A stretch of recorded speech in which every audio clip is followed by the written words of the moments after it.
This guy, okay, one main reason why people actually use farms in this game is so that the farms like build them some money, and then they sell the farms to get extra money, and they use that money like they deplete it all for like an all out. You know what I mean? Like an all out rush to destroy you. That was it, bro. He sent camo purples. What? I was expecting like regrow rainbows or something. Camo purples? Uh, by the way, purple is like um, it's the same class as black and white. It's the weakest group class balloon. So it's like, why would you send purples? But you know, whatever.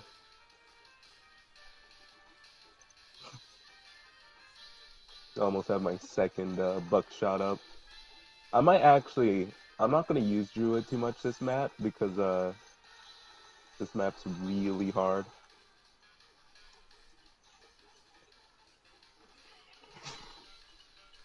No. Yeah, the map is super hard.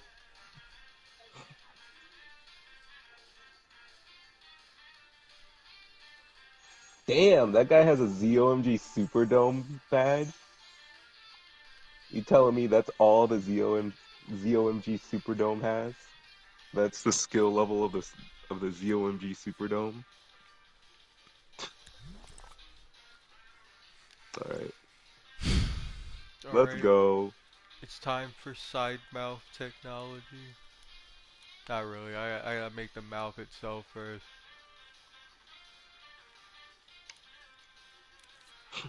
I've been trying to get super short maps on purpose, by the way, because when you get really short maps, it baits people to rush you more because they think you can't defend it. You know, a rush on a short map is like super deadly versus a long map where you have like all the time in the world to pop those balloons. Hello, James the Dreamer. That was instant. Oh, said frame one, he said hello.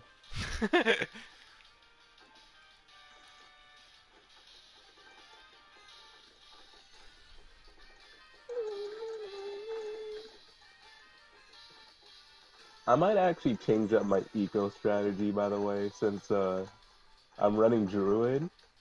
I might stop sending like the primary sins. I might stop those at round 7.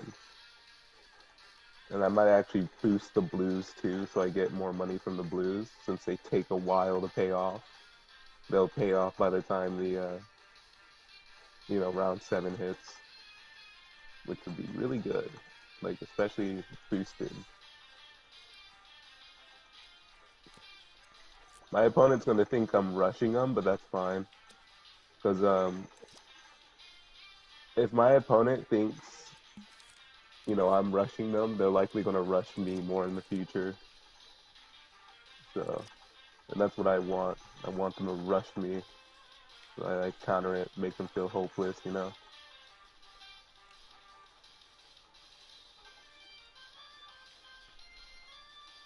This guy is trying his hardest to make me lose a life. It's not happening. Like I'm running Dartling, bro. Nothing beats Dartling. Well, quite a bit of things actually. They completely nerfed Dartling to the ground, so he is trash early game, I guess. It's just my strategy specifically makes him good.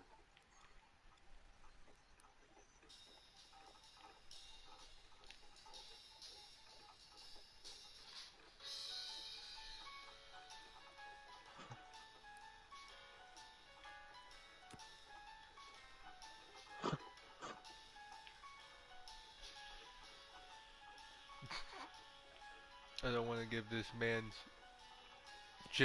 the modern Sonic mouth because that mouth looks kind of weird.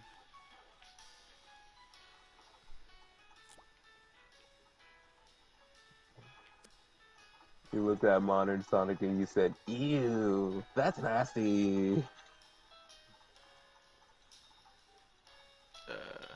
It might end up looking like that in the end anyways.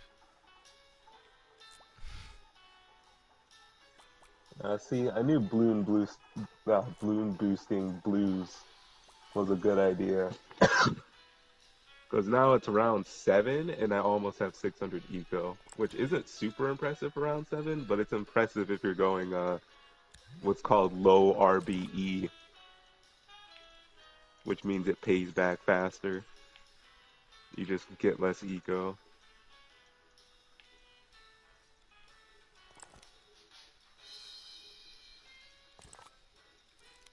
I'm really excited to see what this opponent's about to do at round 11. That's the first rush round. Regrow zebras.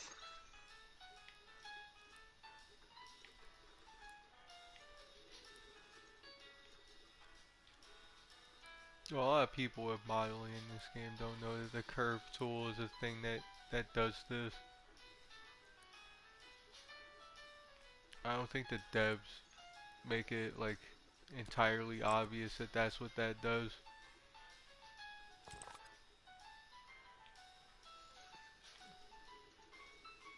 I mean, I'm pretty sure I found out from a friend. Don't remember who though.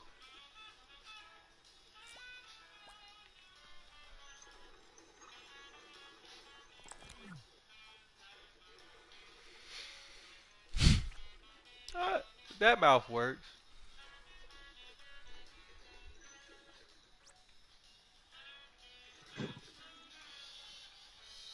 I also have to split his eyelids in two for each of his eyes.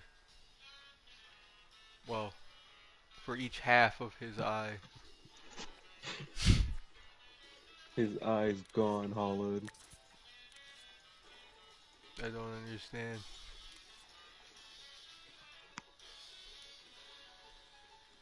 Those some really nice regrow rainbows that you're boosting at me that I'm not gonna boost to defend. And then I'm gonna laugh. Yeah. Toxic! Laughed at him. Specifically using hee hee ha. Yeah. That's Uh, th horrible.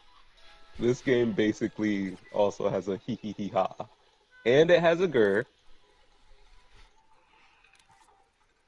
I won't do the hee hee hee ha gur thing though until he starts sending a Moab because I know he's gonna send that. Everybody, I wouldn't say thinks, I would say everybody knows Gunner is complete trash against Moabs. So they send Moabs as early as possible for an easy win. I would against this guy, but he's probably running Moab glue, so just a waste of money. Moab glue with ninjas. I'd be wasting a full 1,000, which I could be putting into my jungle's bounty spam.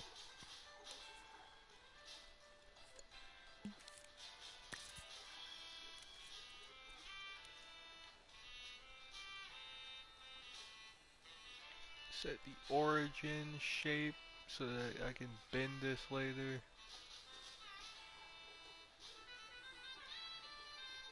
No, I probably could have done this with the quills too, and those would probably look a little cleaner, but it's fine.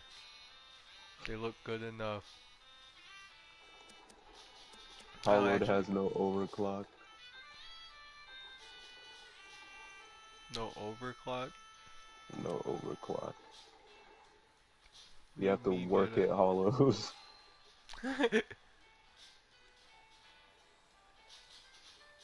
I mean, I already redid the quills like twice. I don't really feel like redoing it again.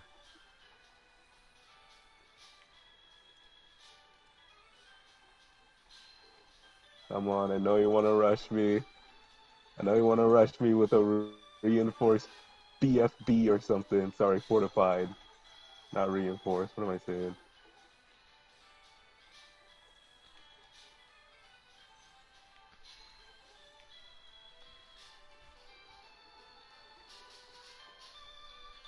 There it is.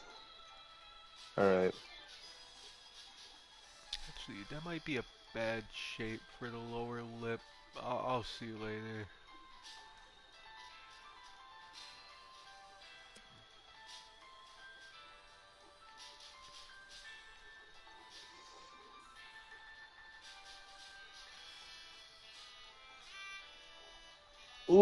Woo! Let's go. I defended. Whew! Oh, jeez. That was actually a really hard defense.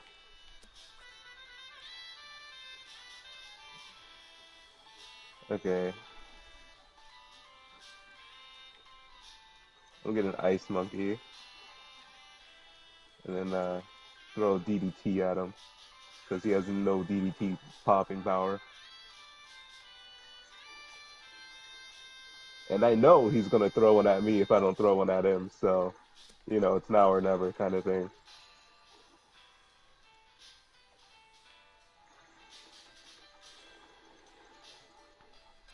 One, two, three, four, five, six, seven. All right. I always like to have 10 druids because if matter comes to worst, I could sell all those druids and get 33,000 and then use that to like, you know, get an OP upgrade. Five.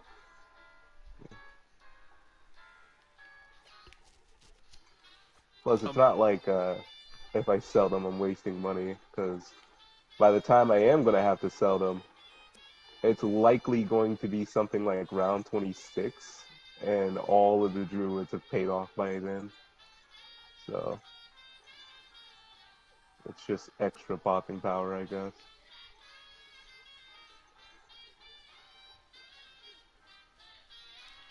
oh, if it built like that, I might not have that much control over the shape of the mouth. Yeah. Let me try that again. This time, let me get that out of here.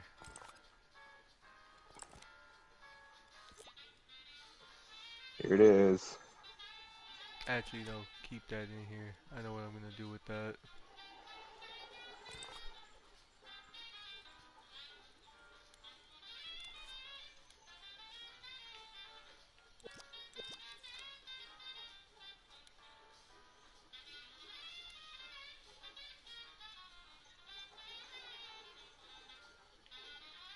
Oh, this guy definitely doesn't have DDT popping power. Alright, I'm gonna kill him early before it gets too late.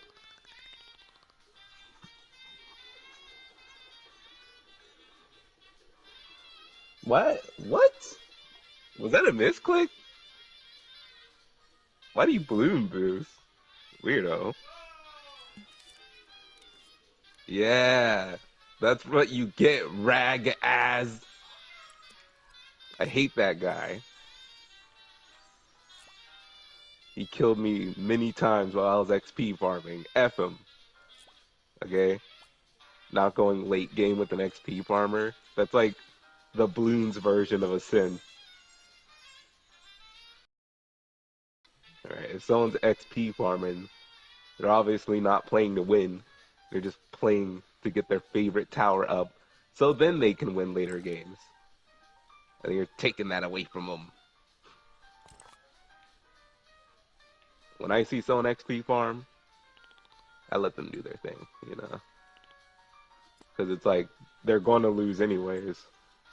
They don't have the tiers or anything to survive the AI balloons. So I'll just let them farm.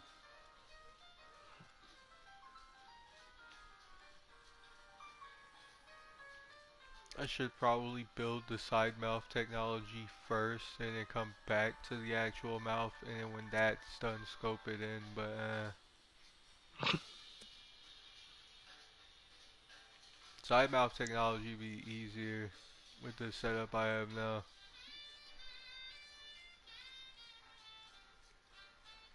When you have a thing, you can just put the side mouth on. Alright, the logic piece that made it super easy to make Sonic look at things can also be used to make side mouth technology. Uh,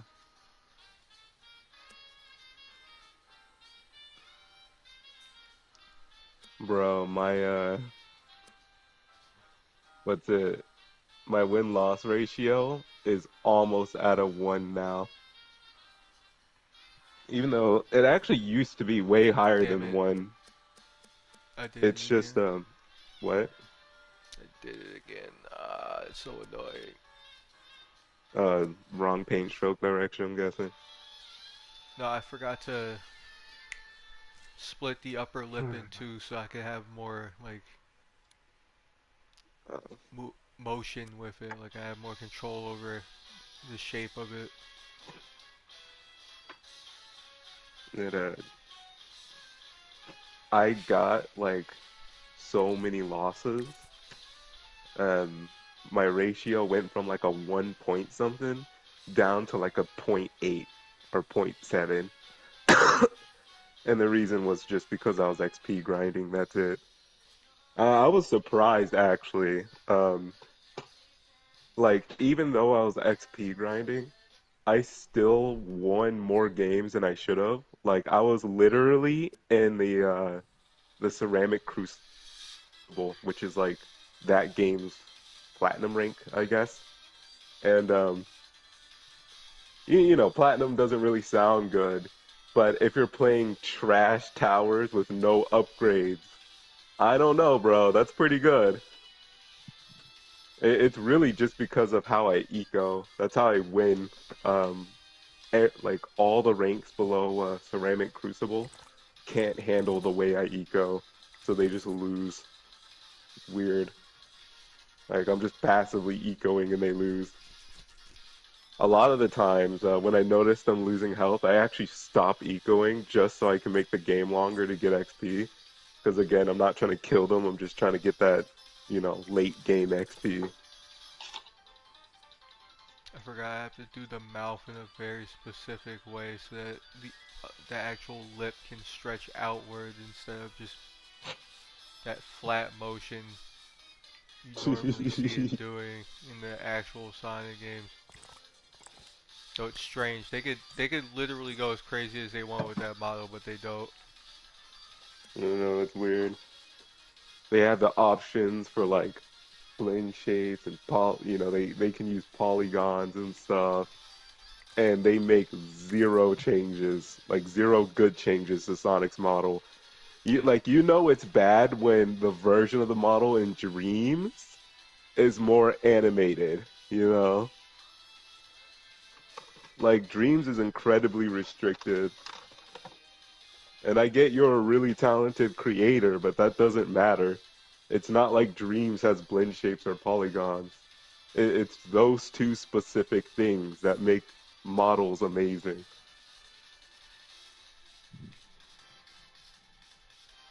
Oh, and vertex groups, I guess. But that's basically just rigging. Like, if you really wanted to not rig your model, but still make it make animations and, again, blend shapes. I don't know why you would do that, though. That's stupid. It's a big waste of time. But It'd be I guess you awesome. save on space. It'd be awesome if we had um negative shapes that were just like literally the negative shapes from sculpt mode, but it's actual sculptures that exist. And No, they exist. when you move them around, they put holes in sculptures, other sculptures instead of adding to them. So I mean, sculptures that can blend in general into other sculptures they're not a part of would be cool and Okay, all that. yeah. I was about to say, like, you trying to say separate sculpts or something? Yeah, Because it's a what separate you were sculpture saying that's sounds like it's already in the game. like uh, like I want like a type of sculpture that's just like separate from another sculpture but acts like the negative sculptures Yeah. that are in sculpt mode already.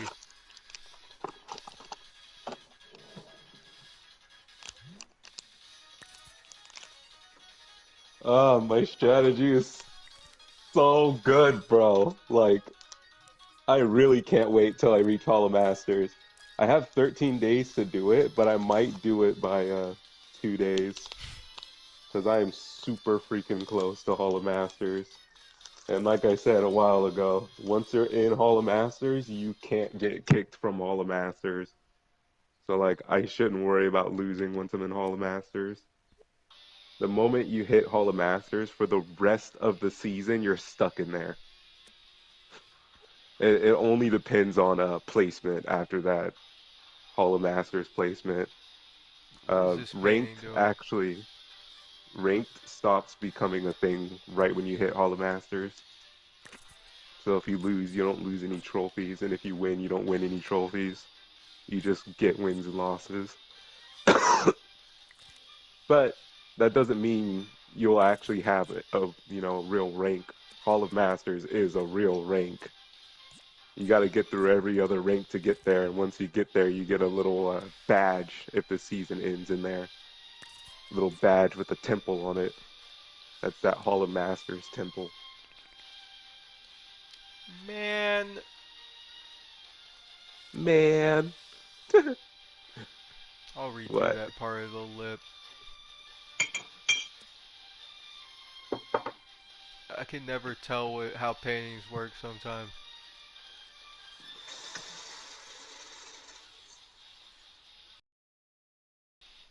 This game is trying to not let you make that Sonic. It's saying if he makes that Sonic, it's potentially no contest. He said I can't have a no contest ground. Said nah, we gotta stop him from making that Sonic. I mean, it You can be know, contest. Paintings still have floppiness when they're at yeah. 0%. That bug is like, well, it's a, They'll fix it. yeah. But Why is it like bending like that?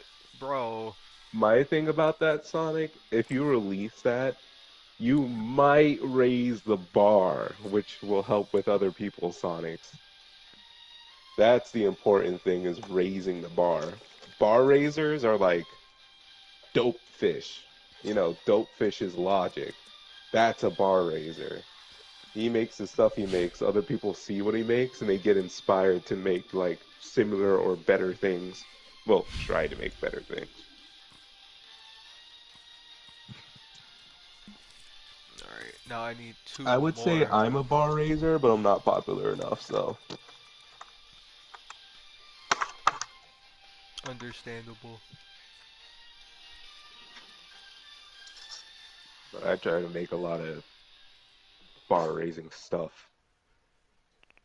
That's really my goal. That was my goal going into Dreams was to raise the bar. That was it. I don't really care about getting an in pick or something. It'd be cool if I got one, but that's not my focus. I know that's a lot of people's focus. Like a lot of dreamers, they keep creating and stuff, and as soon as they get an in pick, they stop. That's it.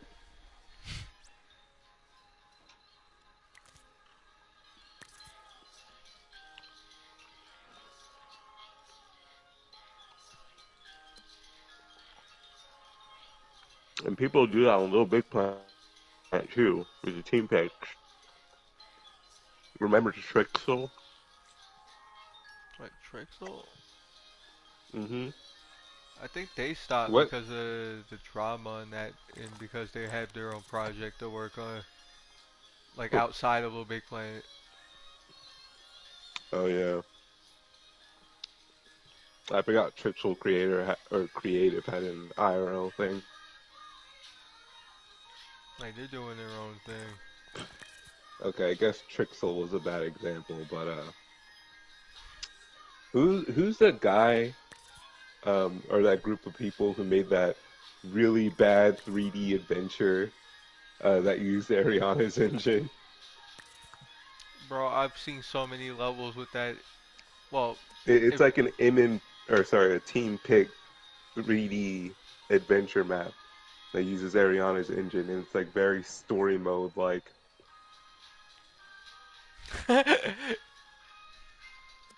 It had like super bad dialogue. If you remember, uh, I go by and it had voice acting. I tend to go by audio visual. I don't remember much beyond that. Well, mm, a lot of the maps are really crashy. Oh, now I remember. Bro moment, yeah.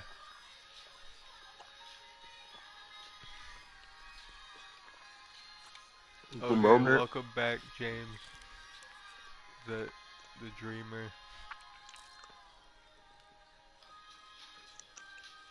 the moment that got team picked,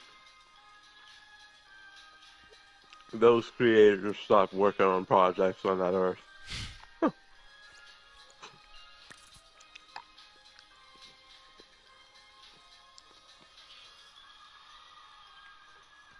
That's like the only reason why I don't really like Planet Online anymore.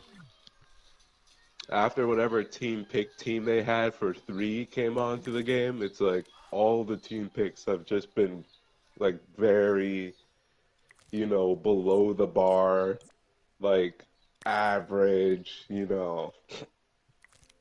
I don't want to use the word garbage, but it's like it's not good. Why do I still have the wrong color? Point point to me one team pick out of the previous 100 that's good. If there's anyone who wants to go against my word when I said that, point to me the last team pick out of the previous 100 that's good. Because you won't find one. I'm sorry. You'll probably find like F1 racing in there somewhere. And then you'll come back to me and say, I didn't find one that's good, but I found one that's extremely bad. I'll be like, is it F1 racing? You'll be like, yep.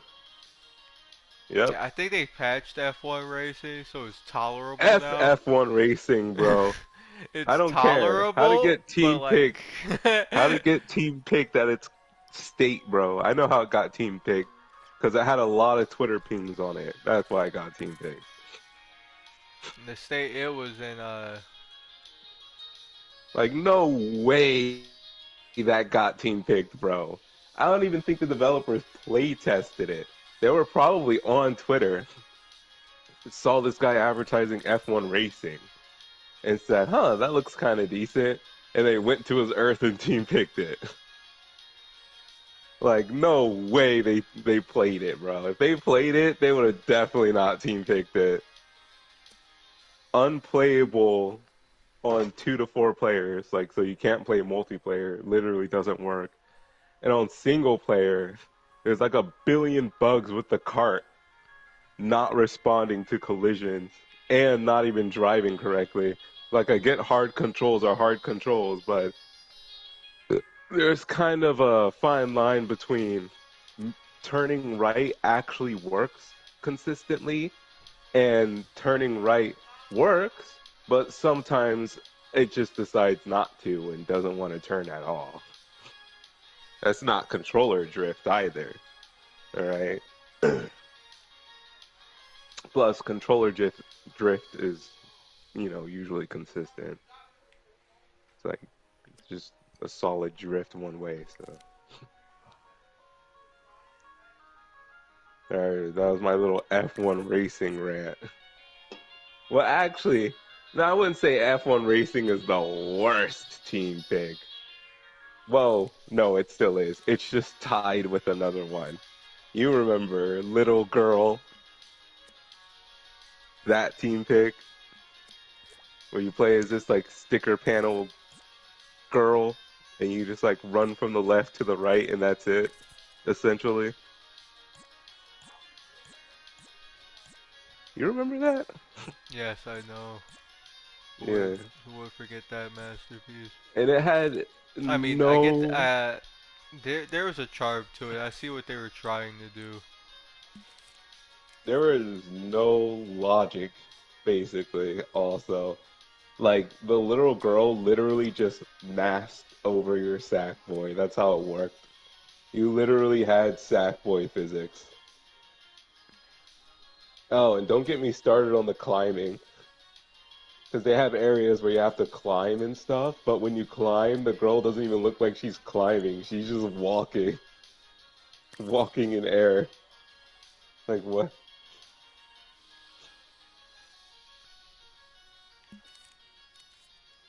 And I would give little girl more credit if I didn't know who the creator was. You see, the creator is Abood. Everything Abood makes is like that, Hollowed. That's their style. They didn't put any work in the little girl whatsoever. That's just their regular style.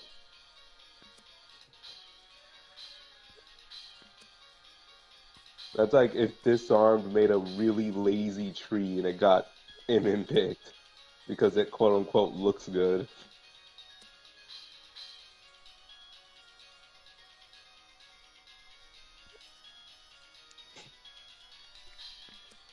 MM picks should also be things that stand out from all the other creators' creations. Like, um, there's probably creations Abood made that's infinitely better than Little Girl that they could have just or team picked instead.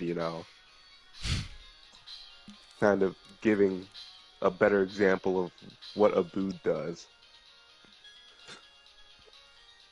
They probably changed their username. Abood is such a weird username. Like almost randomly generated weird.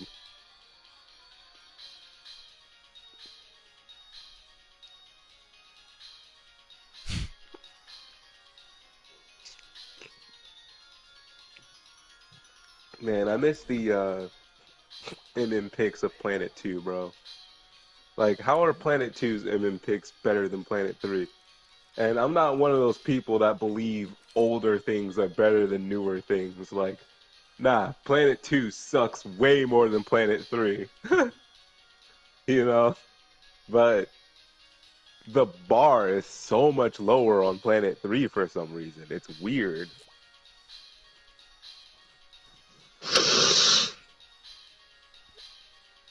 But yeah, maybe it has to do with there being so many layers in Planet 3.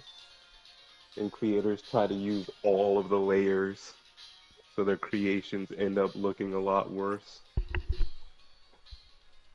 Not that more layers doesn't equal better, it's just more layers equals more effort to like make everything look good. A lot of creators don't have that ability to like create for more than one or two layers. And then all the creators that did make good scenery back in Planet 2, they were limited to three layers. So they did like interesting compensations with stretching decorations infinitely and stuff like that to make stuff look good.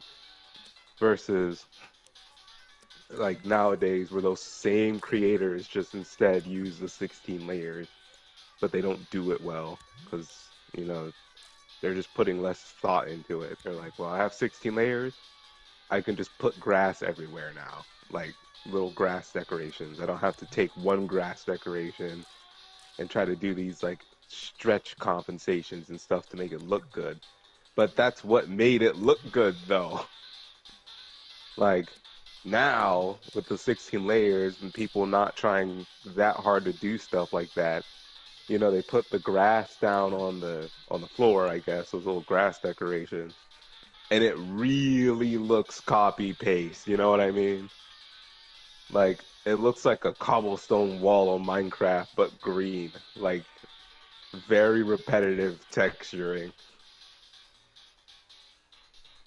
Back then everything looked kind of interesting. You want a good example of what I mean by decoration compensation, by the way? Even though this is one of my own levels, but this level only uses three layers. Like, I only used three layers when I made it, and it's probably one of my best looking levels. Only because the level was based off of LittleBigPlanet Alpha stuff, and of course, like LBP1 Alpha, well, layers, but I'm just, I limited it to three layers. So it's like I tried creating with just those three layers. and my scenery was infinitely better than it usually is because there's less work I have to put into each layer separately. So instead, I could just do visual compensation.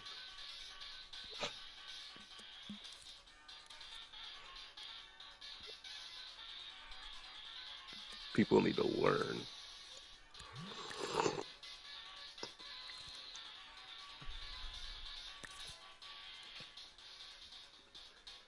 They need to have that one Sonic kid tell them that their actions have consequences.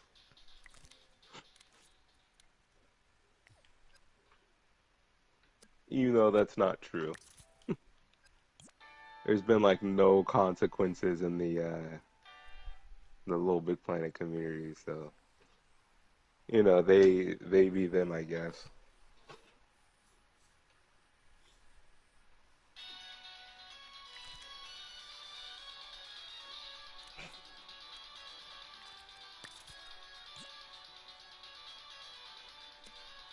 I'm not sure if I would count the bar being non-existent as a consequence.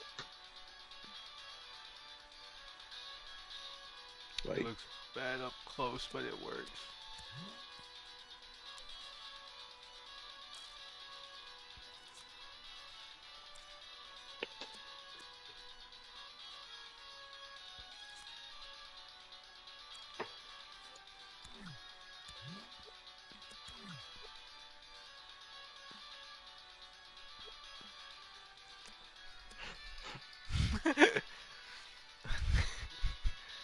I Sad. still think John and that other guy DDoS the servers just because like they think Little Big Planet is a useless effort or something and they want to see it burn.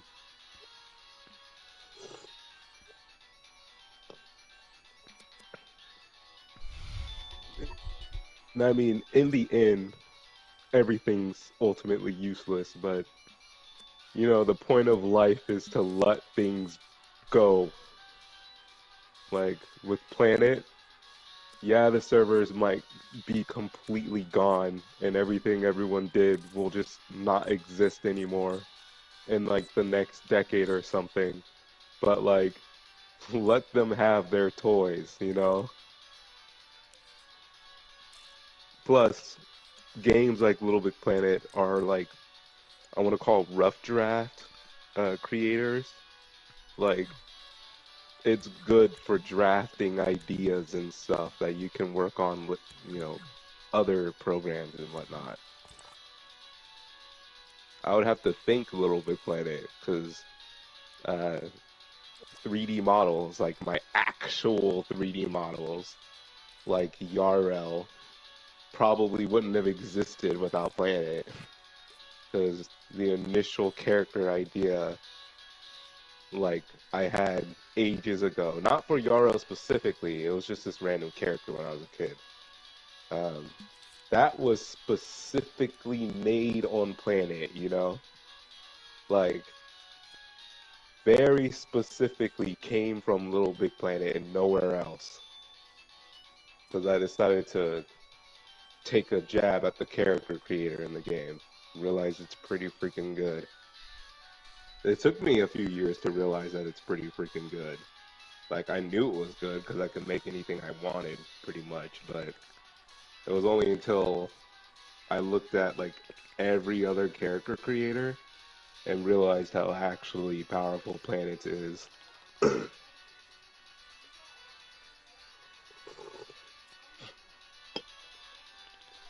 Plus, with the whole Planet modding scene nowadays, you could literally make a costume of a character that you want, rip that 3D model, and then reshape it to look less like Sackboy and more like that character.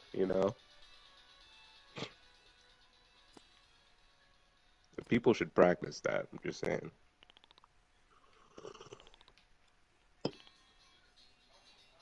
But of course, it is important to have technical 3D skill, though.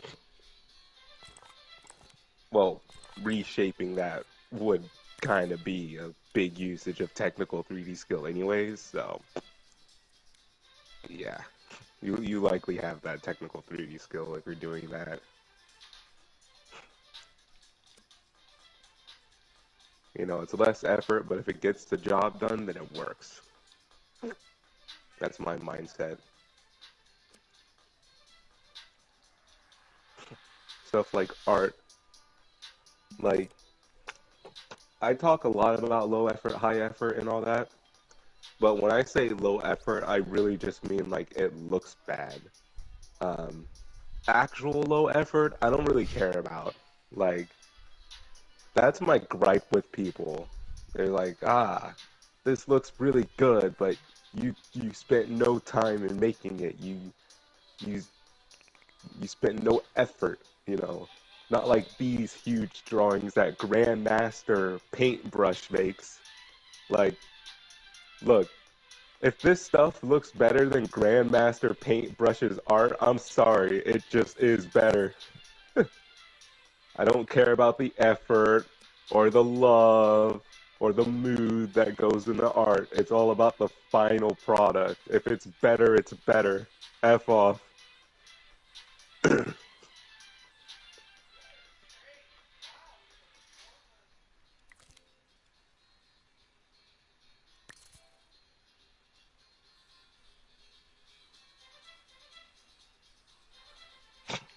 I'd be such I wouldn't say good art judge, but definitely like an art judge who doesn't really care about aspects that have nothing to do with art. The fact that you were making this for a friend of yours speaks volumes. Like, no, it doesn't. I'm sorry. If the art sucks, it sucks, bro. What are you saying? What's making it for your friend have anything to do with art?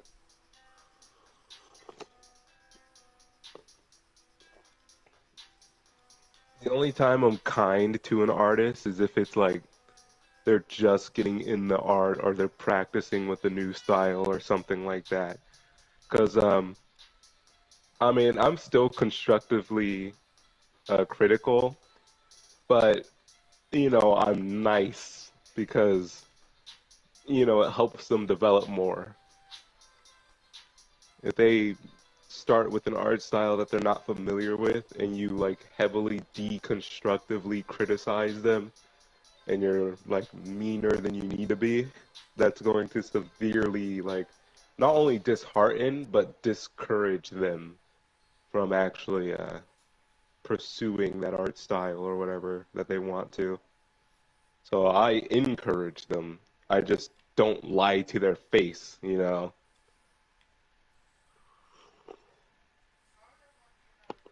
That's one thing I hate about people. It's like, don't constructively critique. Like, just tell them it's good or something. It's like, you want me to lie to their face? Like, rapidly lying to an artist's face is kind of what makes them like, a bad artist who thinks their art is good. And then when someone does come around to actually constructively critique, they just think they're a hater or something. Like there are too many popular artists who are exactly like that because of, people around them rapidly lying about their art to them.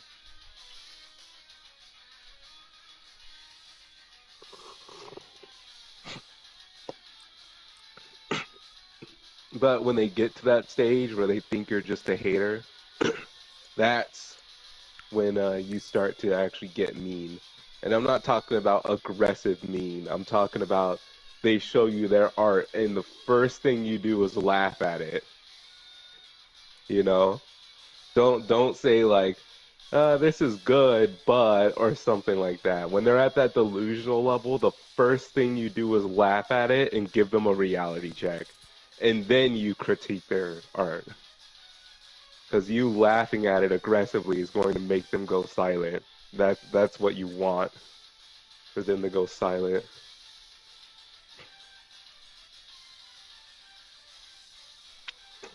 It's a little mean, but trust me, if I do something like that with someone, it's not that I think they should quit art or something. It's the only way for me to tell them what I need to tell them. Because again, they go silent.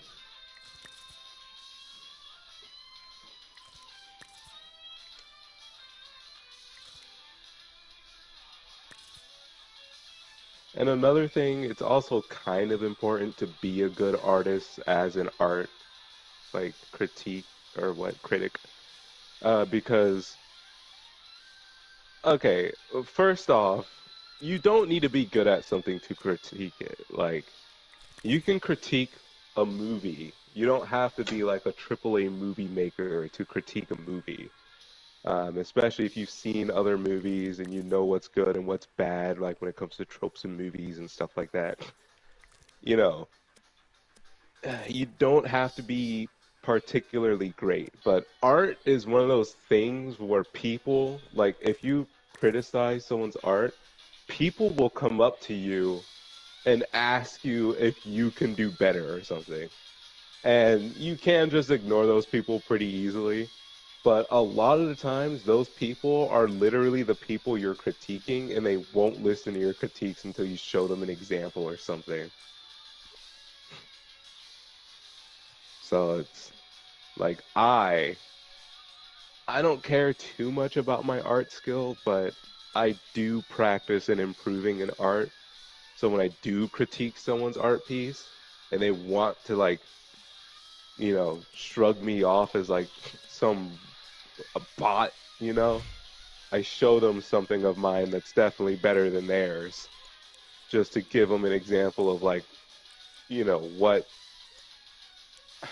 I guess what level of an artist they're dealing with. I don't know the words for it, but I would say I'm definitely above the bar. So I feel like anyone who's below the bar who wants an example from me will probably like be astonished or stunned or something.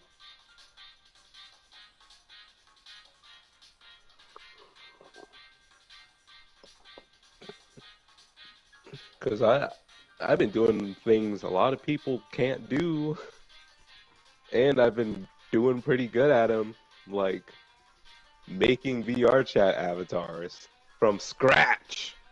People can't do that pretty like most of the time. Usually, if anyone does make a VR chat avatar, which is an incredibly tiny percentage of avatar or artists, like there are tons of people who want to make an avatar, but the people who actually go through with it are like less than 1% of people who want to.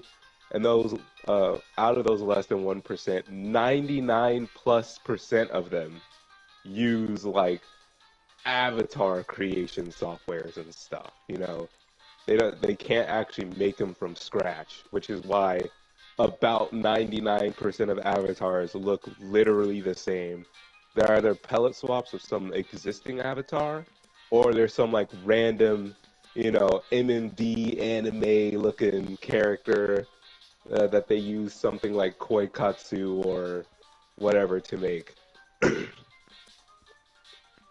Versus the less than 0.1% who can actually make like less than 0.1 of that 0.1% who can actually make avatars from scratch. And I went through the discipline of actually learning how to do that because one, pretty much no character creator can make ERL. And two, being able to do something like that is I wouldn't say godly, but a very fantastic discipline. Because the importance of a character working in VR chat, like, it's not about VR chat, by the way. It's about what you need on a character for it to work in VR chat. If your character works in VR chat and they can do like animations and emotes and stuff like that, then for all intensive purposes, they're a completed model.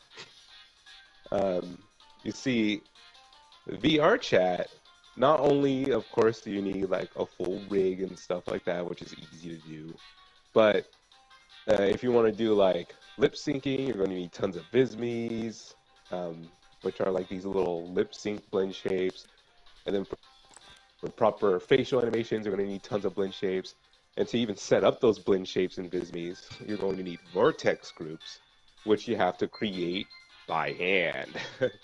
So it's like kind of hard. The same thing goes with rigging. Rigging is actually, I would say the rigging process is harder than the modeling process because, you know, again, you gotta not only make the skeleton, which kind of takes a little bit of time because you gotta name every single bone, um, but you have to not only symmetrize the bone, but also make sure you have vertex groups that are the exact same name as the bone in the area you want the bone to manipulate, you know, and they can't be symmetric vertex groups. Like, they have to be symmetrically allocated, but their names can't be the same. So you can't just, like, copy all vertex groups from the left side to the right side. That doesn't work. So it's like things like that are why rigging takes a while. You know, there's this Alula, which is like this bird character from One Shot model that I made. The actual model, like the whole basis model, took around 40 something minutes, I believe. Texturing it took like an hour and some minutes. And then rigging it took like a good 3 hours. So it's like rigging kind of hard. Well, not hard, but consumes a lot of time. It's very time consuming. And of course, it does depend on the model. Like if it's some super complex model, like hyper complex model that takes days to make, then I could see why you would believe rigging is easier than modeling, because you know, Be right back.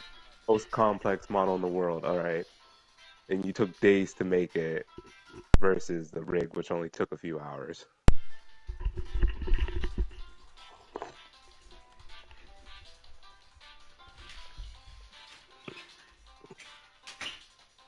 Most of my models are pretty simple,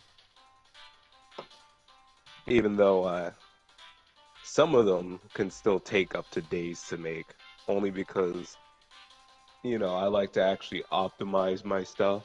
I wouldn't say perfectionist, but when I make models, I have this nature to kind of want to uh, not get everything exactly where I want it to be, but I want to use the lowest amount of polygons possible. I want to have the most convincing texture possible. I want the accuracy to be pretty freaking good for its polygons. Like, Yarel, I show people Yarel, like, when I want someone to guess the polygons of Yarel, usually the numbers I get are like 13,000, 12,000. And when they see the actual number of polygons, it's about 1,300, which is low, by the way. N64 Mario is 880, alright? So that's like, if we're being really American here, that's not even two N64 Marios. That's like two far camera Marios. Alright, I'm back. Uh, I'm just talking to your stream, if anyone's even watching. I think. No, wait, James Dreamer might have left. I don't know. Yeah, you have one watching. That's funny.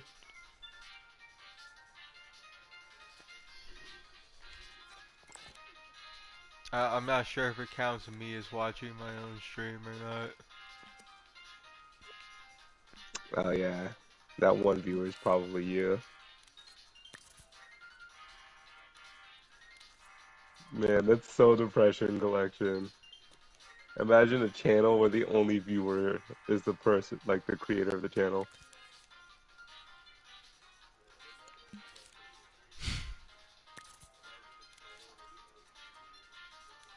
I wonder why the limit for physical paintings is so low. No, I'm here. Oh, hello, James the Dreamer. Okay, so you viewing your own stream doesn't count as you being a viewer.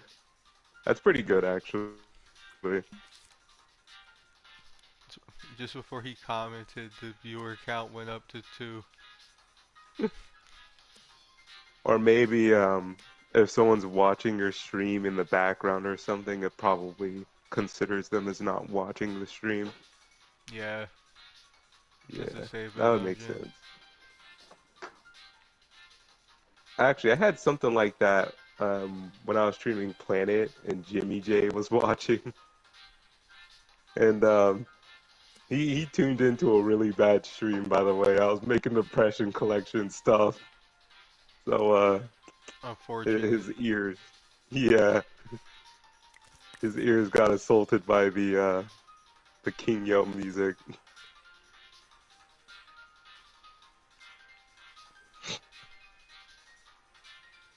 But it said one viewer, and then something really loud happened, and it said two viewers, and he said, "Bro, my ears in chat," and I was like, "Sorry."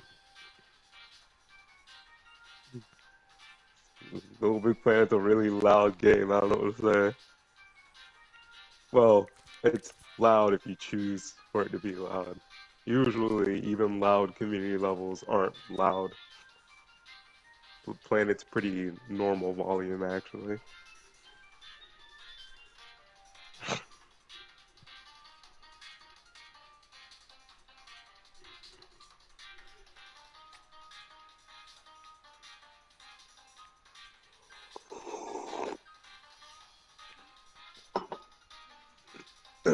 I might play more battles right now. Get into the ZOMG Superdome real quick.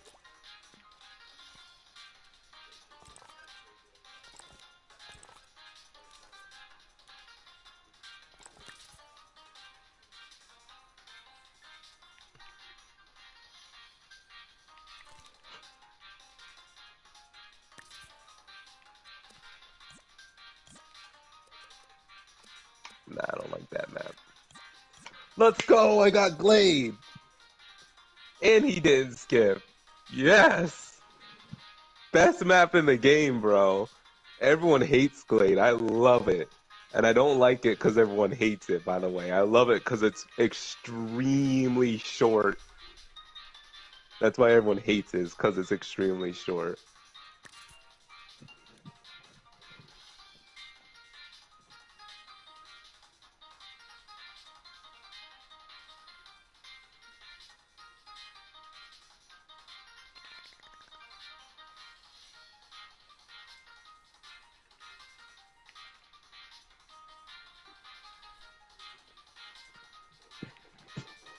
You know, because the gunner got extremely nerfed, uh, people don't roll their eyes anymore when they see you place it down.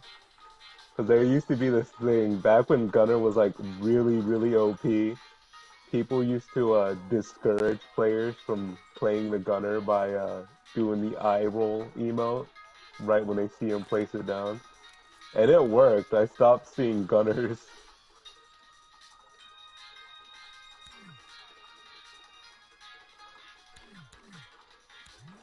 Uh-oh. I almost started sending blues late.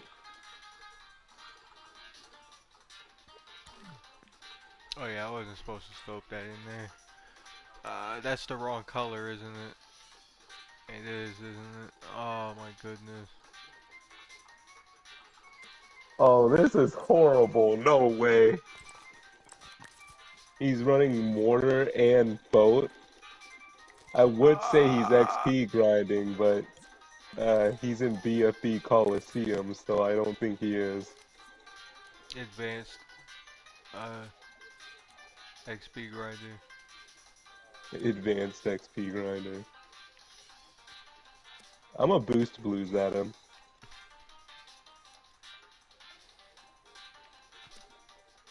Because if I don't do it now, then I'll miss my opportunity.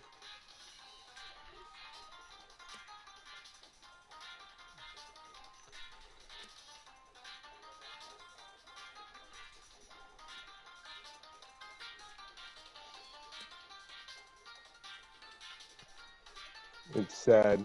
The number, like, uh, I get people hate it because it's short, but the number one reason why people hate it because it's short is because Moabs always get through. Like, m- they just destroy you in this map.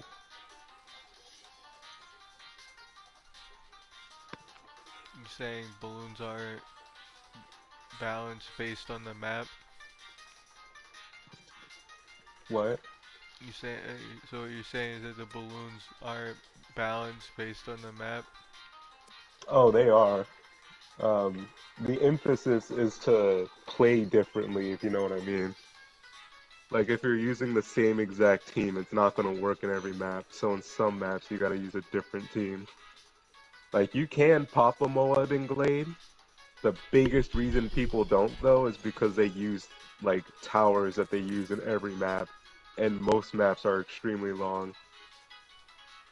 If you want to pop a Moab in Glade, you're going to have to use something like Tack Shooter or something, which isn't extremely common anymore because Tack Shooter got hard nerfed. But it will still pop a Moab in this map.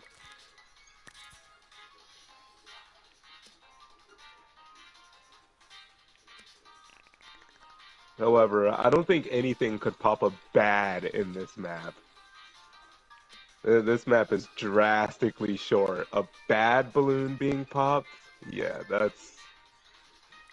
You're gonna need the best anti-Moab defense anyone will ever lay their eyes on. And it would have to very specifically be anti-Moab, which means it might suck against balloons. Because a lot of anti-Moab things actually aren't good against regular balloons. Alright. I'm gonna start ecoing. Bro, this guy doesn't even have camo detection. I'm gonna end him early.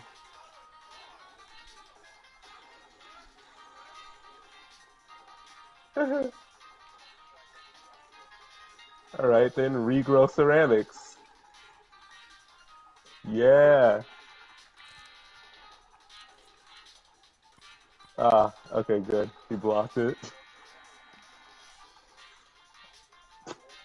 I'm glad I sent that camo balloon after him because it forced him to buy an upgrade, which saved me more time to start like making my defense better.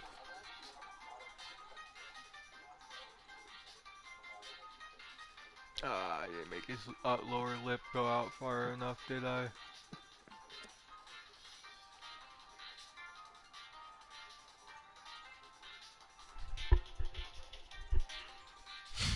Oh yeah, this guy's gonna ceramic rush me. Oh, never mind. He was moving his boat. I was like, okay, because he sold his boat. I was like, why would you do that? Most of the time when people sell defenses, they're gonna rush you really hard with them, or like with the money they got from selling the defense. I don't know why he put his destroyer down there though. That's not gonna help him that much in this map. Honestly, his best bet is probably Biker Jones. Even though I didn't notice, but he's using a sniper, which is a pretty good idea in this map because it's gonna stall Moabs. That's like excellent for actually popping them. Sniper can't stall bads though, so like even with all the Moab stall in the world, a bag will just not be affected. I think the only Moab stall that affects a bad is the glue, but glue gunner isn't really good in a BT6 engine, so you'll be putting yourself at a pretty big disadvantage. He sold defense, yep, and boost. Hopefully this defends the fortified Moabs.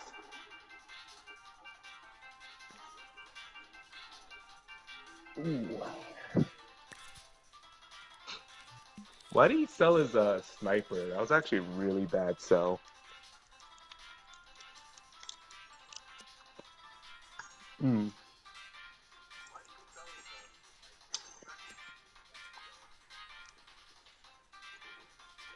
I like making people make regrettable sells.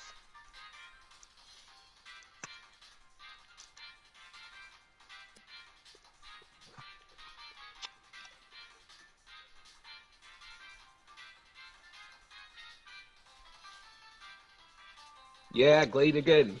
No, he skipped. I don't like saying the time too long. Let's go, Garden. Second best map. Just kidding. Second best map is Koru.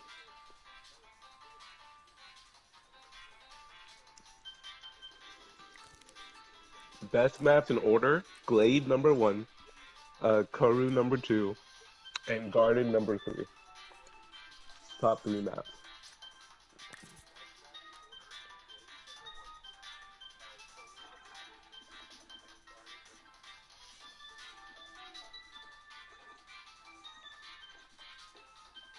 Pull the gunner out. I'm gonna get saying sorry prepared. Cause I actually, anytime I pull my gunner out, I prepare my muscle memory to say sorry. So like someone rolls their eyes and I'm like, sorry.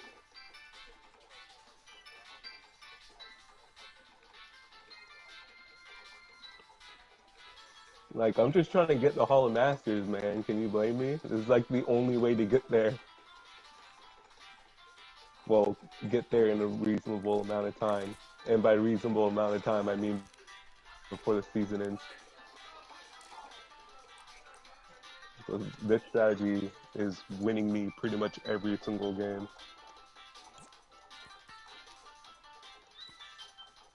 Oh, so the complexity of the paintings also results in it saying that there are too many physical paintings. Good to know.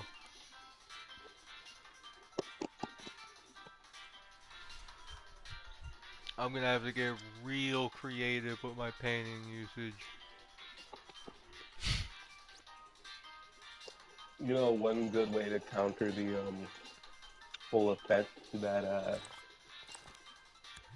what's it? The floppiness working even at 0% is to make so many paintings that the physics for the paintings just stop working. Yeah, Make but your at game that point, unrunnable. but at that point they stop bending. No, they've been. Attachment points aren't physics based. I mean, I'll have to double check that, but sure.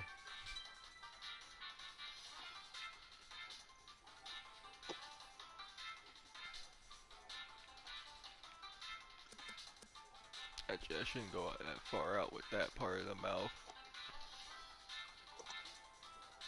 Oh.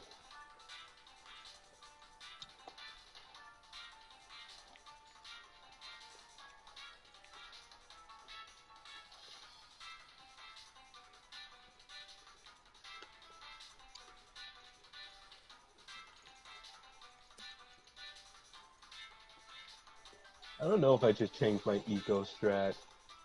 Because I feel like I'll need to do the math more because I feel like continuing with blues might actually be more optimal for Alrighty. the strategy. Hello there. Yo, I righted. He a vidvid. He a video. I righted. So, Also, you may or may not have noticed, sometime really early on, I sent an invite to a place. Zed's there. But for some reason, I spent a good portion of last night making a server for no reason. yeah, it's a pretty good server. Well, it's I got a think lot of my channels. phone is still off, so I probably haven't checked yet. Okay.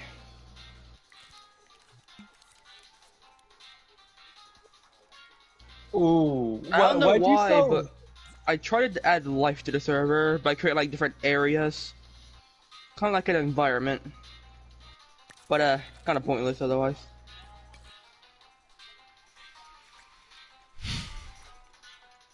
I know what I must do here.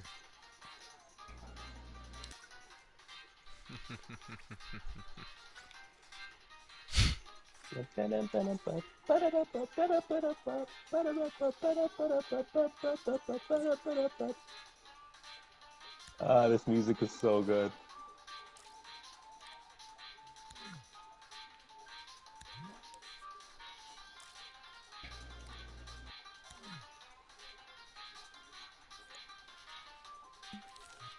Come on, do it. I know you want to. I know you want to send a regrow Rainbow Rush. If he does it, he's dead. Cause I think he's ooh,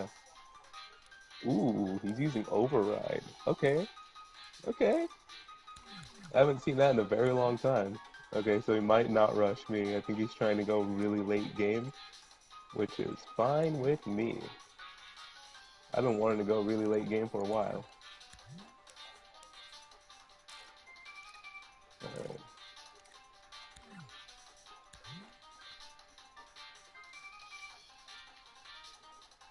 The way this guy's playing is like freaking me out right now. Yes, that is hyper curse looking. Really?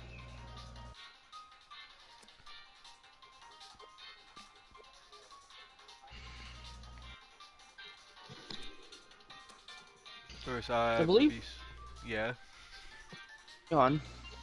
I'm gonna have to be super careful with how I move Sonic's mouth around, but like I can make some truly cursed shit with this.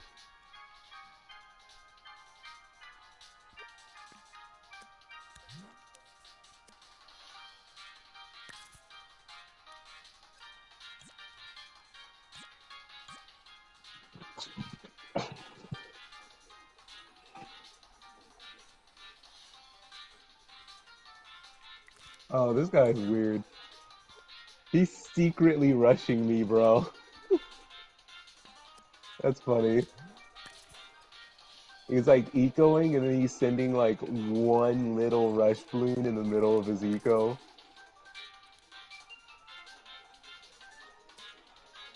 I'm not gonna worry about it though. He's just wasting money. I will start to worry about if it starts becoming ceramics though, because like that's really aggressive. Um, there's a reinforced Moab. All right, a few of them. I'm gonna send him some.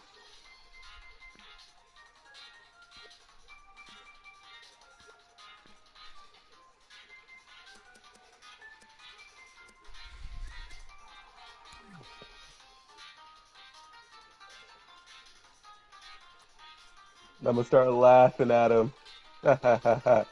Hee hee hee ha. Grrr. Hee hee hee ha. Hee hee hee ha. Grrr. The hee hee hee ha didn't come out, so I had to do it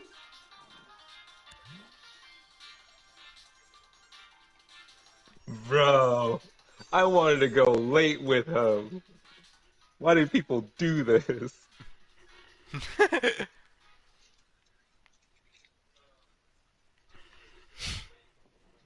Yes, Polaris.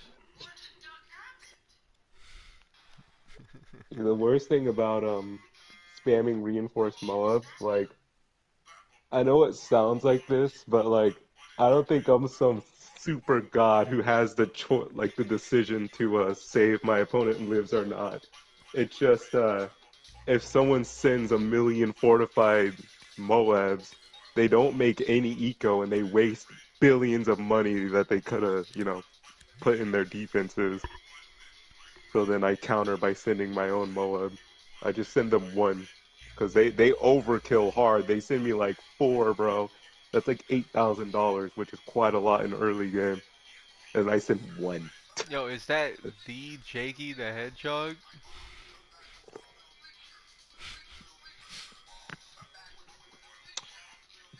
Bro, who's Jakey the Hedgehog? Oh, I'm sorry. I don't know who that is. Probably not, but if it was, that'd be crazy. I haven't seen that person in a while.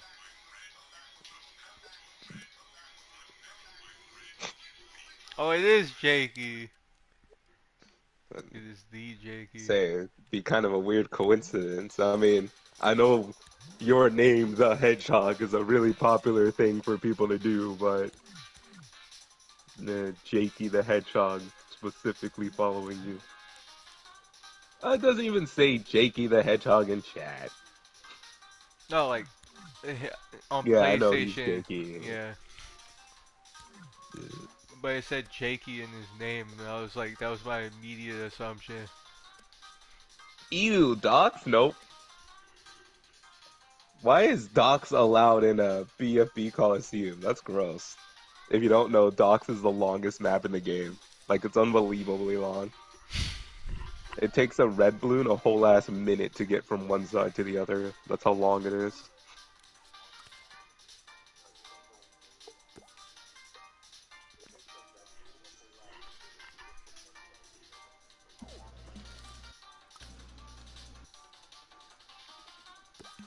Ooh, Druid start. Let's go.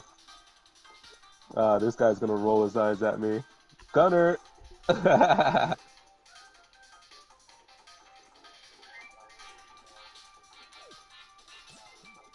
Hey, so your username is now Jakey Hedgehog?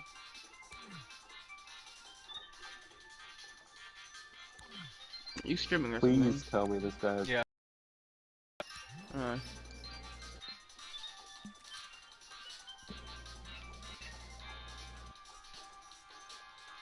Legally changed his middle name from the to non-existent. Jakey Hedgehog.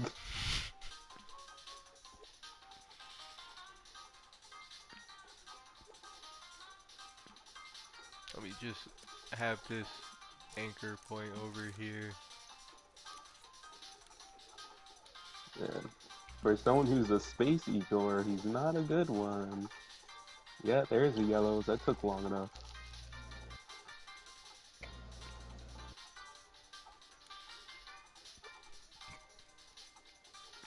I'm gonna boost blues at him.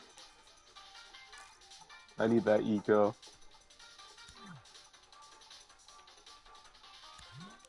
Also, why is he not letting himself leak? Like, when you use druids, you're supposed to let yourself leak, because, druid actually gets more attack speed the more health he loses.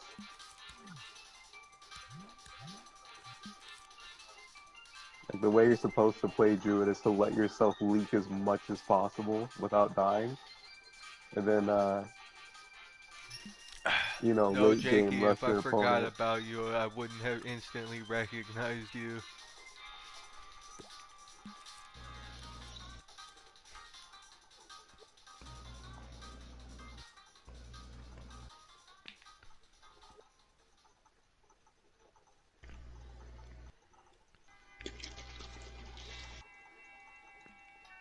Damn, YouTube really, this random algorithm sure does love Undertale music.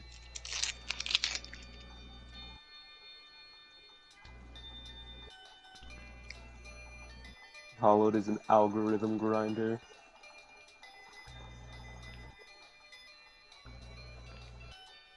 It has been confirmed by the social medias.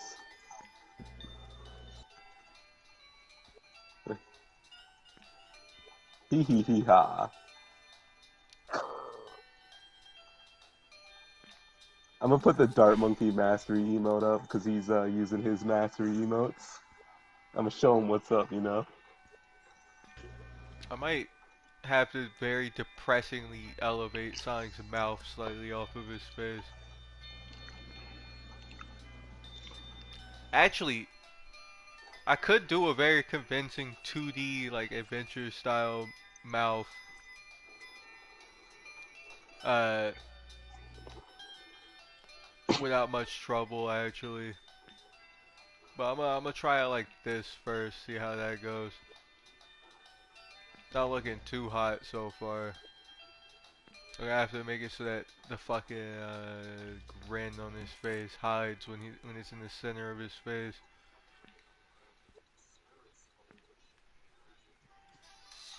Well, not hides, but sinks into his face.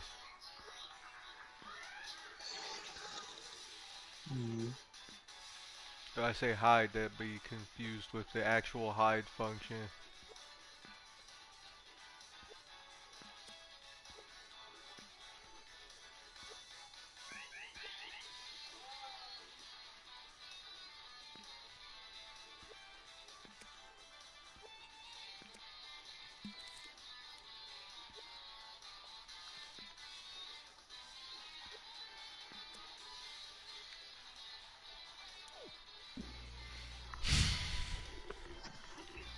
Yeah, you didn't expect me to be using druids too, huh?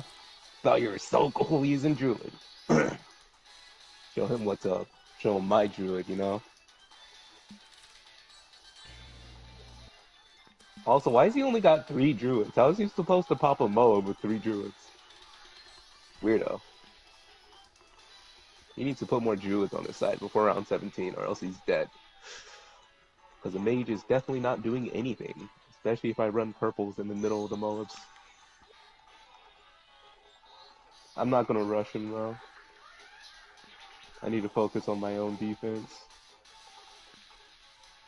Because if I send Moabs and he somehow defends, I'm losing. So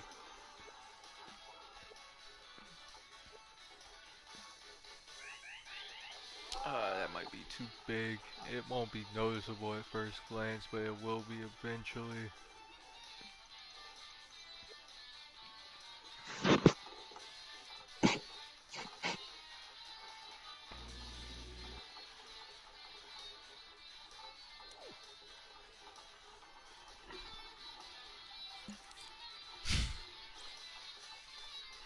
yeah.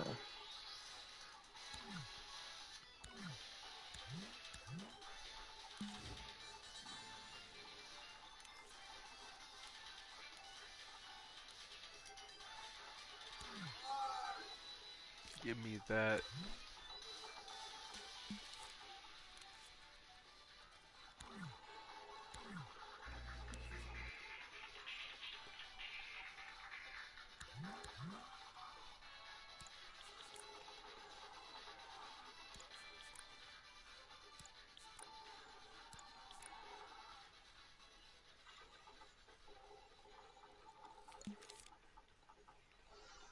Ooh, he's really playing late game. Okay. This is gonna be a really fun match. He hasn't rushed me yet, which is a really good sign. That or he recognizes like that my defense could defend any rush he could send right now. Which is good. That means he actually has brain cells. Unlike 99% of my opponents today. Ugh.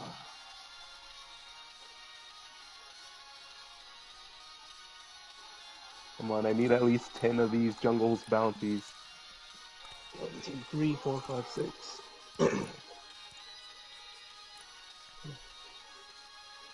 How big is this guy's radius? Okay, so top left would I'm buff from gonna need here. a timeline.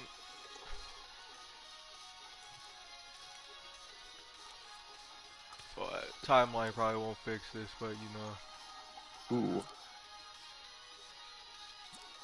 Never mind, he is rushing. Alright.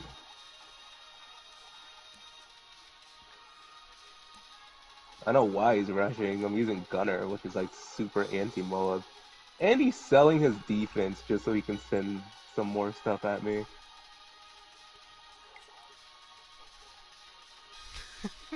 Oh no. This is about to look horrible.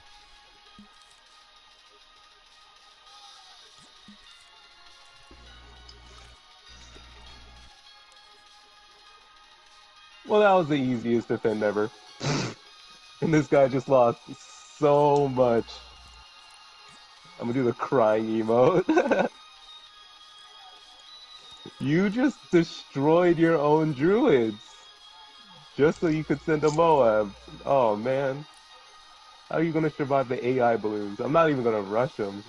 Like, he probably can't even survive the AI.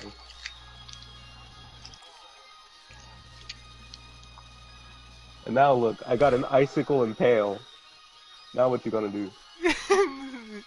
Oh, that's so horrible.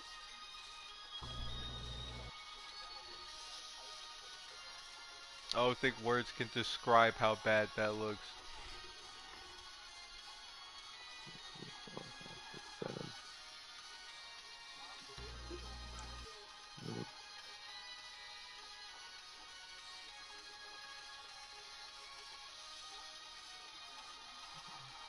Oh wait.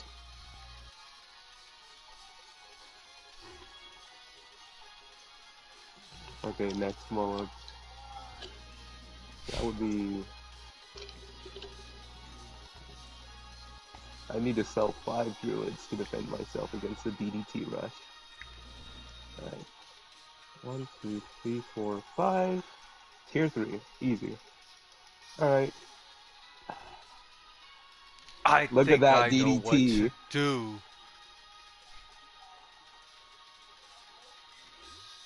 Brain blast, maybe?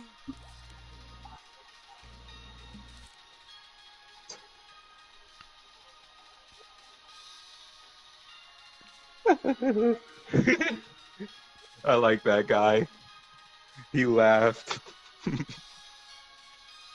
Like, I sent him a DDT and he knew he lost, so he was just laughing.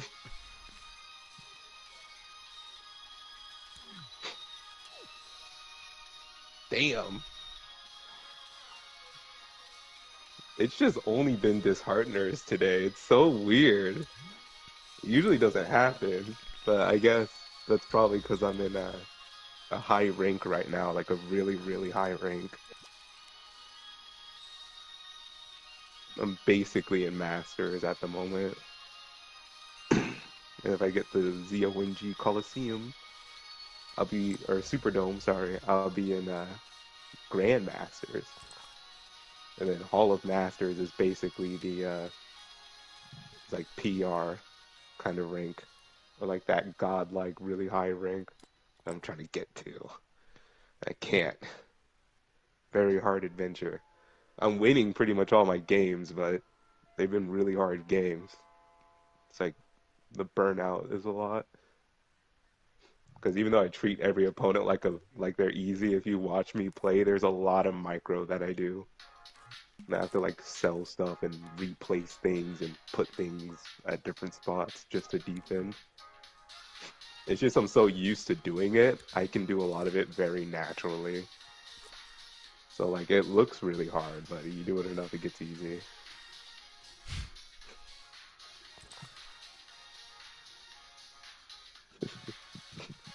That player gave me everything they had, by the way. I was just chilling, quite literally, because I have Ice Monkey.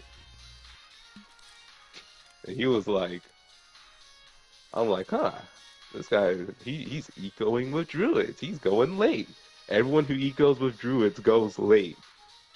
And then, boom, billions of fortified Moabs and a fortified BFB.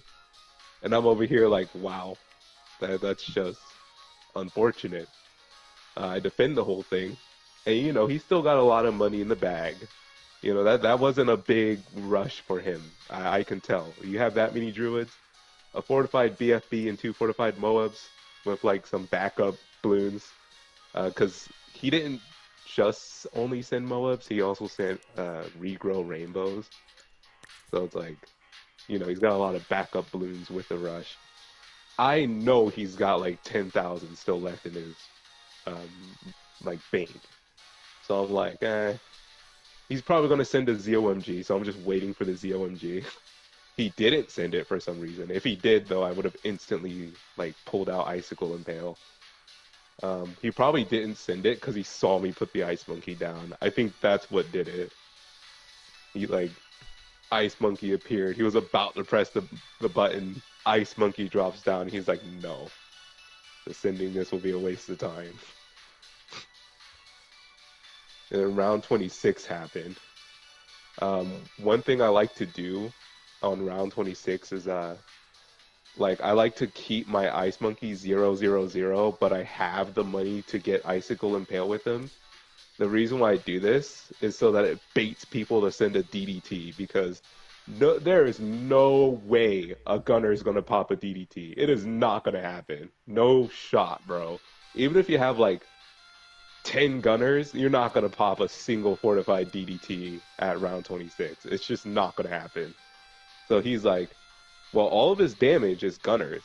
Well, his camo damage, which he's right. All of my camo damage is gunner. So it's like, what am I, you know, what's the druids going to do? They can't do anything.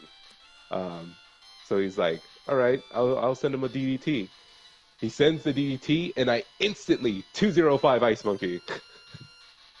which two on the top path can pop metal and camos, which is good because that's literally what DDTs are, metal, camo, and black Moabs. So it's like they have those three properties. So pretty good. Can pop those. And Icicle Impale stabs Moabs with these really powerful bolts that deal 1 billion damage, and it slows down the Moab to a near halt. So he throws the DDT, instant Icicle Impale. DDT is frozen in place, just completely destroyed. I send my DDT. I don't even balloon boost. I just send it. And he's just laughing. He's like, yeah. So you got me.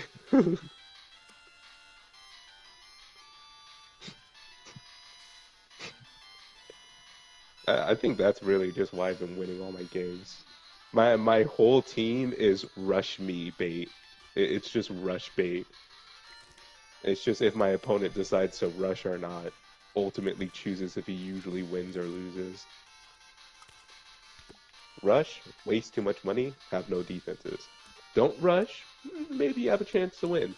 Because then I'm the only one rushing, and you're putting all your money in defense. And if I'm not rushing, then we're just going late. And Gunner's not too amazing late, so very high chance of winning there. Well, higher chance. Anyone who rushes me loses. It's pretty much been 100% win rate against rushers.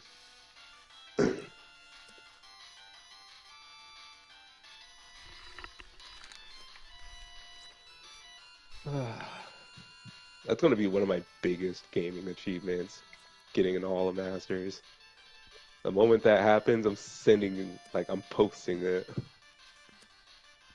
I finally did it. All of Masters, let's go. And then I'll get off of balloons until the season ends. Because I don't see a reason to play anymore until the season reset. Damn it. Yeah.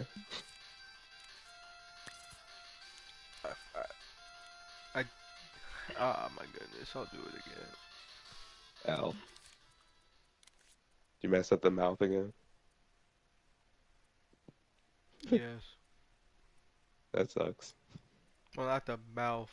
The thing that I'm gonna place on the face under the mouth. Oh.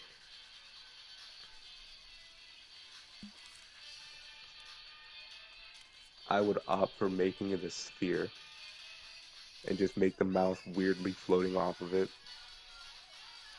I'm gonna make a painting that a force applier is gonna push down on. Try to counter that, that movement. No, it's gonna put an impression in the mouth where the inside of the mouth will lie. So when the mouth slides across the muzzle, it won't look weird.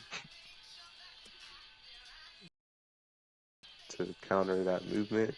Or is it to, like, block out a potential visual oddity with the 2D mouth rig? Or, like, the side mouth rig? The visual oddity is that it's like in the face, like it's like in the Yeah. muzzle. And in order to fix that, I'd have to make a custom impression, which I can't slide across the face. Alright.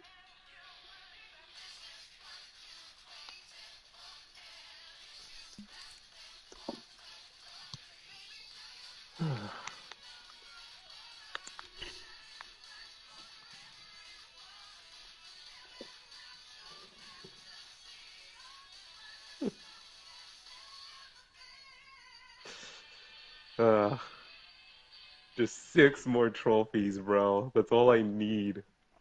That's like 3 more wins. Because if you have a win streak, you get double trophies.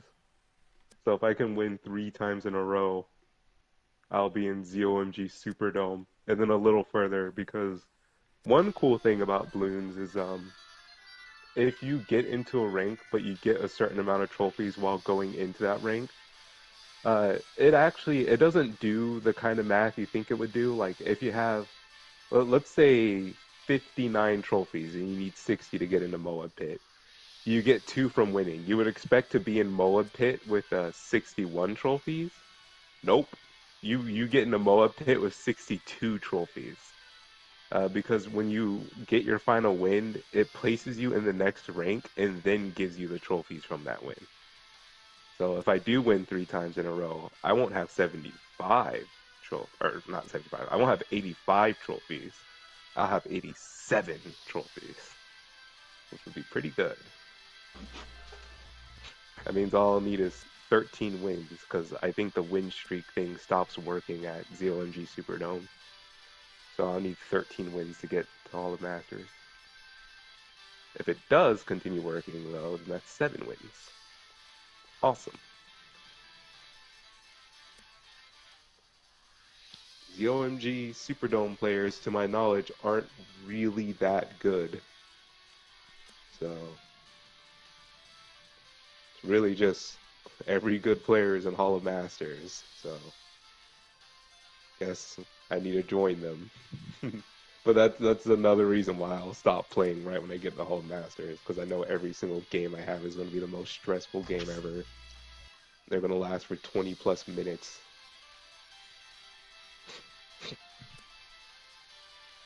I'd rather not deal with that, because it's not like I'm shooting for top 100, no thanks. There's like, out of the almost million players, there's about 1,000 people in Hall of Masters. Alright, that means I'll have to climb over about 900 to get the top 100. Not happening.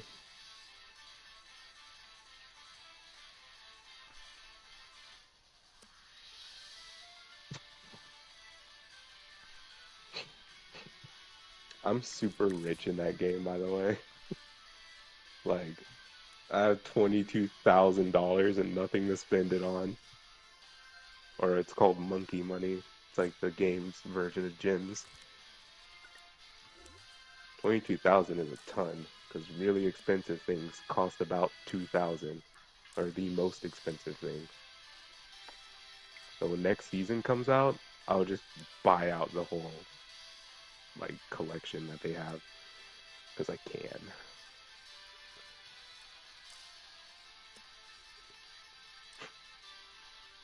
Also, about ice, I need to check if I have ice mastery yet, because I haven't looked at my ice unlocks in a while.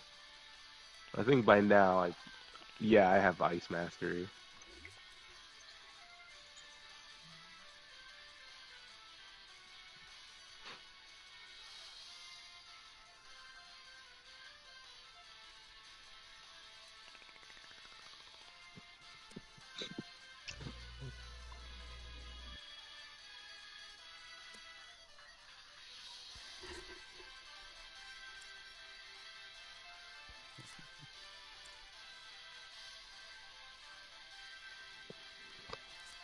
I think I'm gonna purposefully not buy Snow Monkey, because if I do, it'll make it too obvious that I have all the unlocks for him. Because it's a placement animation, so when people see that, they'll be like, oh, he's got all tier 5s. I'll just not get it. I won't even get any mastery thing that shows them that I have mastery, besides like an emo or something. Emo or avatar. The only time I get mastery stuff is with a tower where it's like, everyone's obviously going to have tier 5 with them, like the druid. It's a lot of people's favorites, including mine.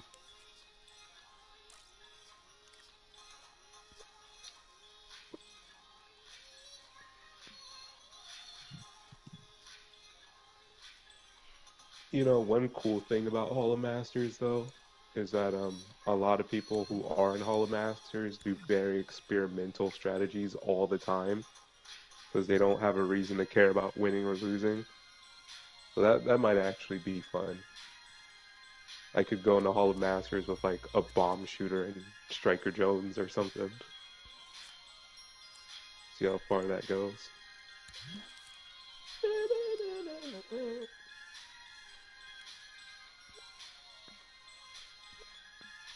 Uh, you know, Hollowed puts his peas in his corn. Uh, that's like a misheard lyric of the song. Peas in my corn. Imagine peeing in corn. Peas, bro, the little green things. Yes. Uh,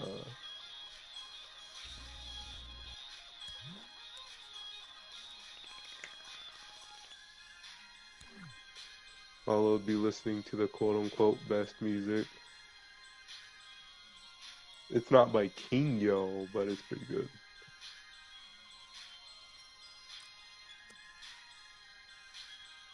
I'm gonna check my Chime account real quick.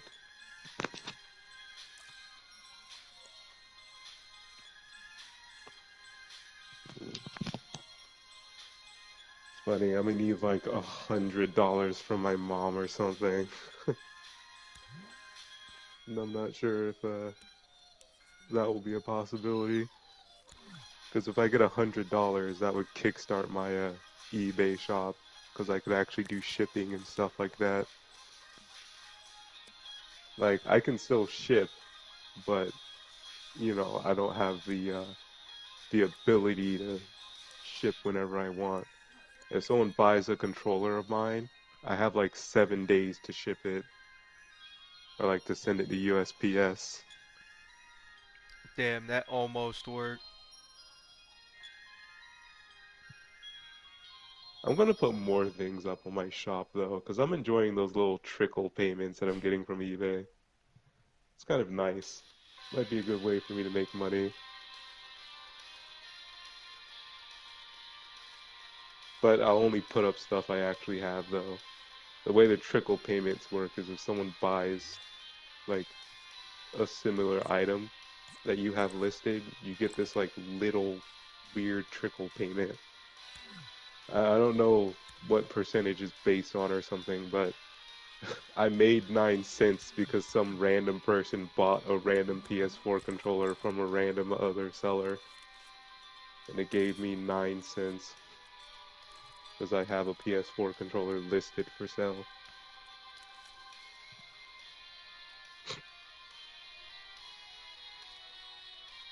I could do amiibos. Like, Lucina, really popular amiibo. I could sell her. There's absolutely nothing wrong with my Lucina amiibo, so it's perfect. Same with Mario.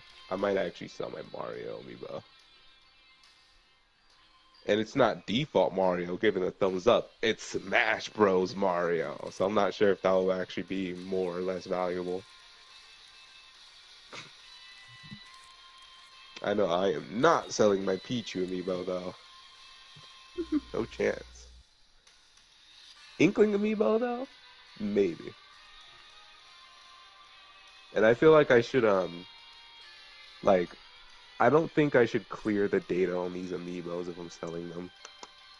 The data on them will be like a little surprise because you know, it's very easy to clear amiibo data. Like literally right when you plug it in, like put it on the console, you have an option to clear it. So it's like, yeah, I'll just keep its data in. Maybe What someone might like fighting against my super annoying Inkling amiibo. do you mean by face to face?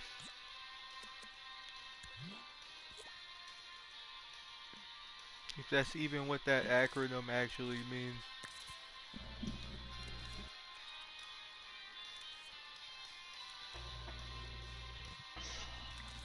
I'm gonna start getting random items to put on eBay real quick. Walk them out around my room.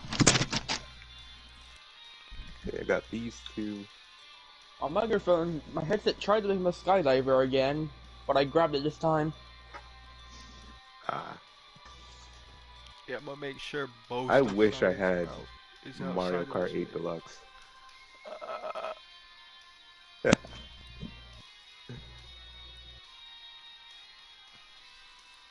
You good, Holland? yeah, I'll have to redo the mouth. Oh. It's fine. This isn't as much of a struggle as it was for Sackboy. What if you had to redo Sackboy's mouth? Death. Indeed.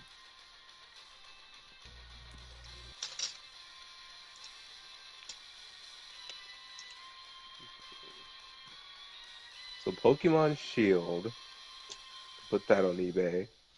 Splatoon 2, put that on eBay. Let's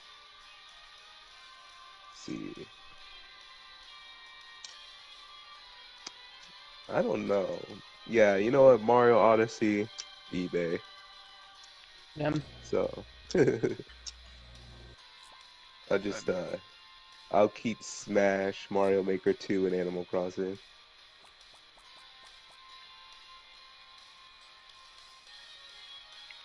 See what else to add to my sale. Because I'm trying to find really common stuff that people buy a lot, so I get more and more trickle payment. Like I could imagine getting like $1 a day from trickle payment.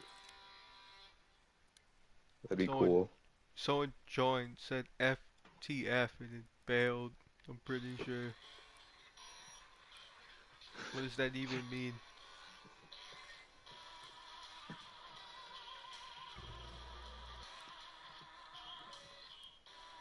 Is that like an attack of some kind?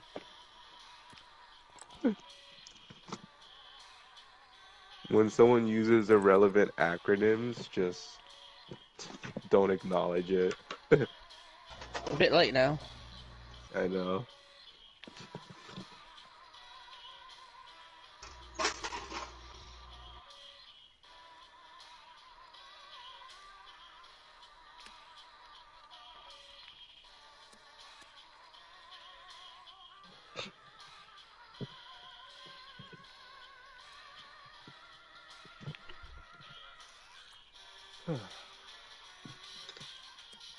You know, I've seen people who actually hate how Sonic's smile looks in the adventure games.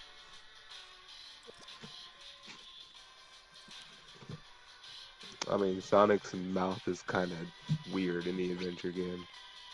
No, like his smile in the artwork, not the actual game itself. Uh,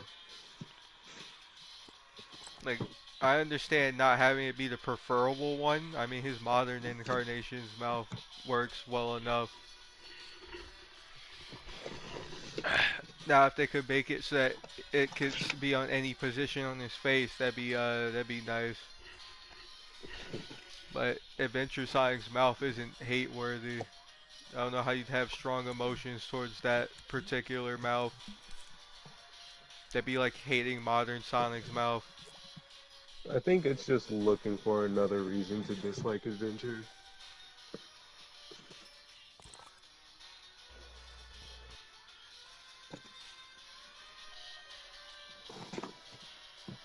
Like, I don't really care about adventure that much, but I know people like to try to develop another reason to dislike something.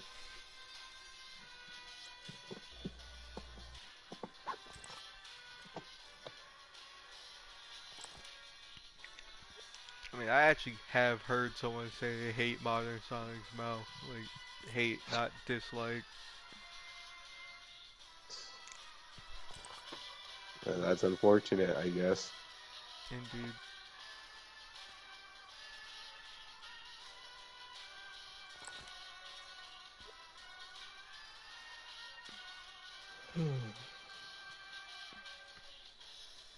Oh, Yeah. my hard drive. I mean, I could put it on eBay. I don't expect anyone to buy it, though. Like, buy it from any other seller. This is kind of the kind of hard drive no one even knows exists. Oh, I could put my Magic NS, my Mayflash NS on eBay. That's a thing a ton of people buy. It's that thing that lets you use your PlayStation controller on the Switch and other things on Switch too. It lets you use basically any controller on Switch. So that's extra. I'm gonna say Yeah. each one of these things are going to be around $9. Or sorry, not $9, 9 cents a day.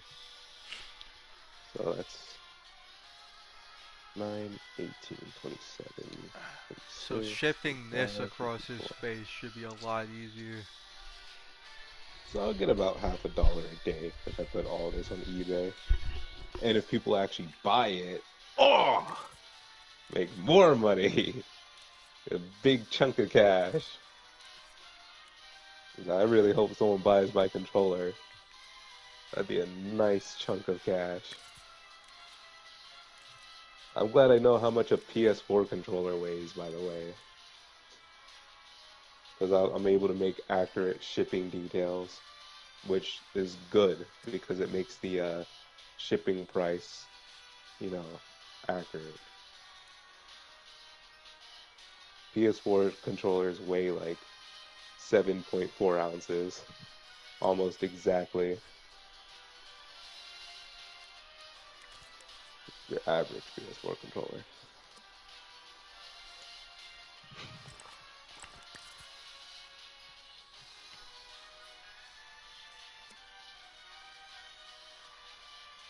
I need to get myself a weighing scale though.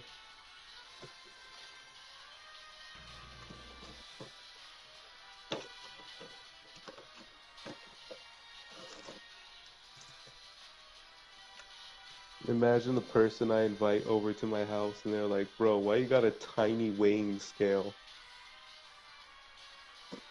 And I'm just like, shipping details.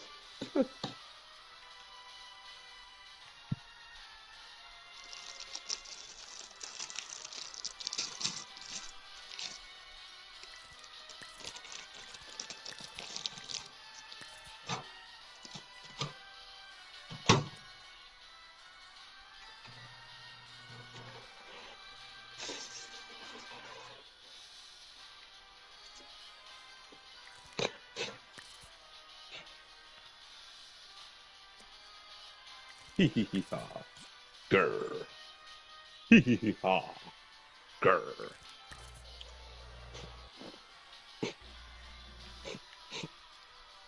You know, at one point in X, you think we should just make the king super obviously make that reference? I mean, him randomly saying it sometimes during his gibberish will be enough. No, I just mean like, let's say he's chasing the collector or something. And he goes hee hee hee ha because he's having fun chasing the collector, but he's also angry at the collector, so he's going grr.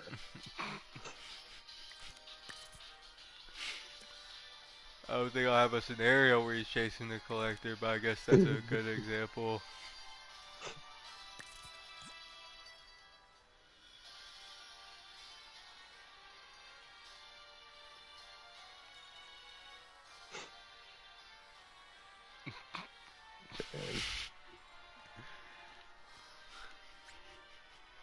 Another thing that's gonna get me to stop playing this game is if I completely master every hero, I won't have a reason to really use them. Because most of my games, I actually, it sounds really bad. Like, why wouldn't you use a hero? They're godlike towers, and they upgrade themselves automatically every round. That's good, but my current strategy right now doesn't let me efficiently use a hero until like round 15 or something, which is really bad for heroes. And I'm not going to make up a new strategy, not yet. This one is currently winning all of my games, so it'll be the only one I use until the season resets or the game updates.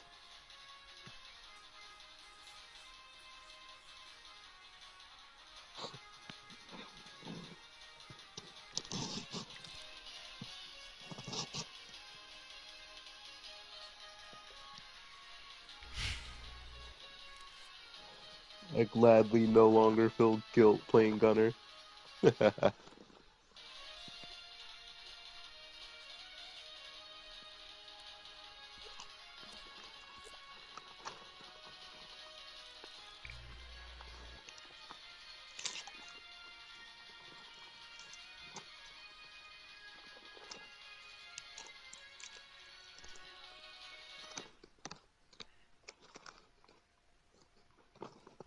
What? That was so abrupt, what the hell? Was that even the original song?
You know, one really wise decision I should make to keep my win streak is just to wait for like a week or something. Because all of the good players in BFB Coliseum will be in ZOMG Superdome by that time. And the ZOMG Superdome, like the good players in there will be in Hall of Masters. So ZOMG Superdome in a week might actually be worse than me. I'll just wreck everyone in there.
I don't know what Hall is doing now. He's just trying to freak his viewers out.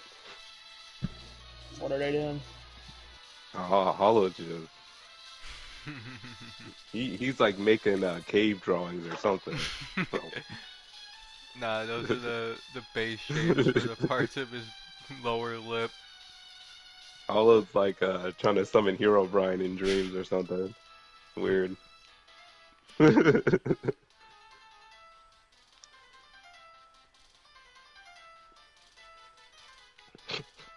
You know what's funny about something like Hero Brian?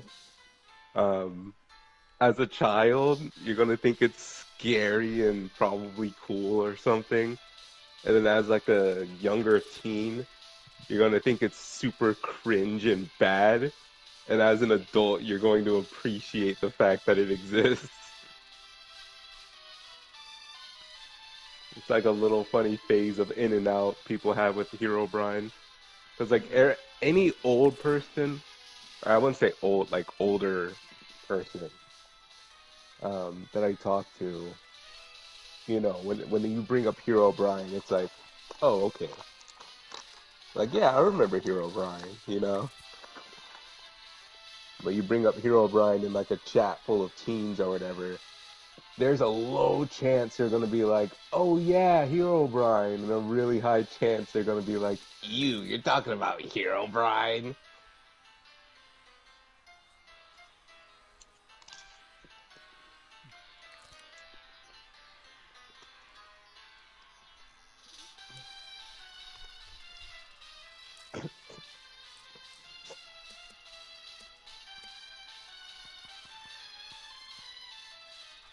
Yeah, let's go. I'm in the Minecraft chat.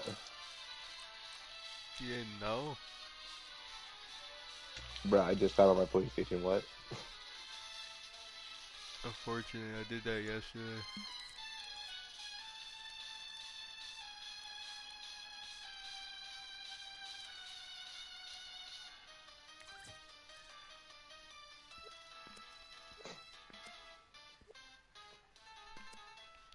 Oh yeah, I almost forgot. Bruh, I should say something that would probably make some people in that chat angry. Like, why get skin packs when you can just play on PC? On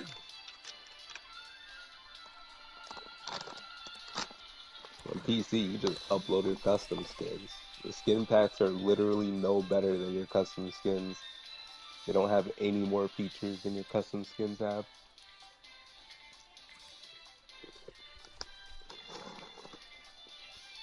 That's the main reason why I don't like skin packs.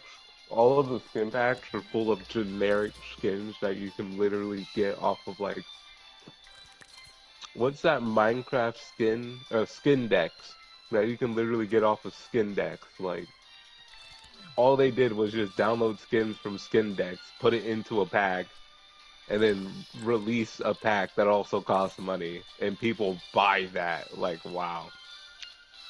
Let's try it.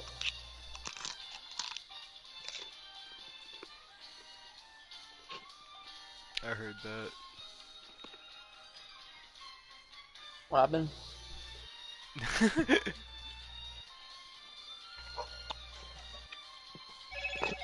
And all the skins are like, you know, cozy girl, um, gamer boy, um, hair covering one eye with headphones and hoodie that looks really, really bad. Maybe they have like 50 Rolexes or something. Like, all the skins just look the same.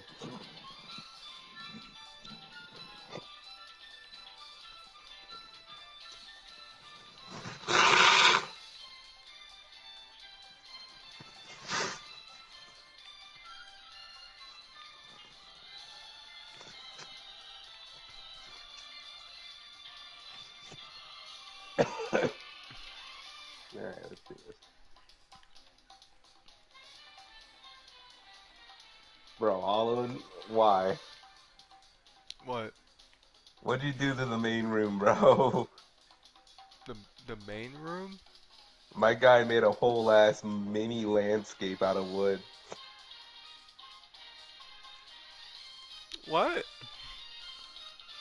The main room in Minecraft, the you Minecraft world. you were walking all over that. You didn't notice what I did to it? No, because I was literally in the AFK shack for like a few hours before we got off. Bruh. I could I have noticed swear I what saw you did when it had really weird pits. I never saw the final result. The weird pits were a part of it. Yeah. I'm gonna collect these cocoa beans. I just collected this thing. This thing's real fast. Hello, Yeah. Zoiki.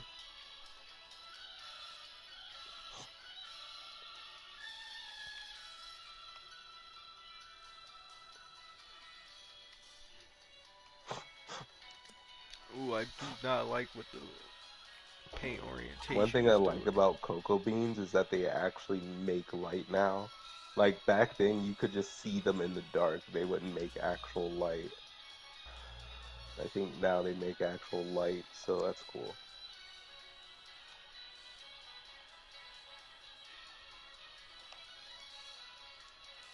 I find it weird. I don't think cocoa beans IRL glow.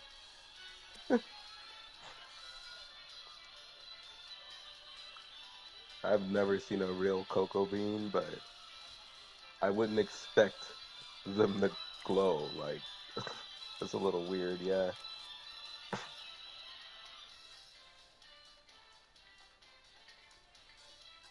If cocoa beans had glow, I would expect chocolate to look a lot brighter.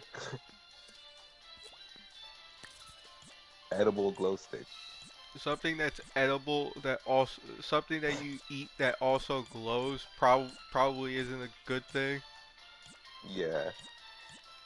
That sounds Usually amazing, though. things that glow are really toxic to eat and stuff like that. They usually have some kind of radiation. Yeah.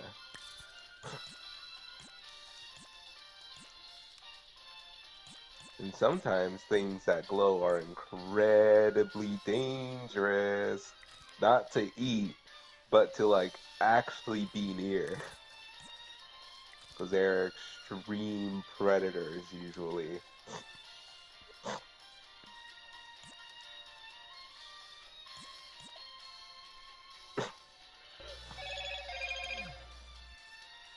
Alright, I'm gonna go ahead and make that enchantment table.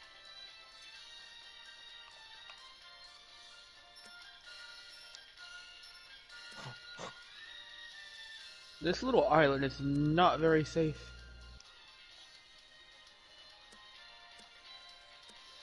Multiple times I went to this small little island to gather something, and there would be a trident hood around.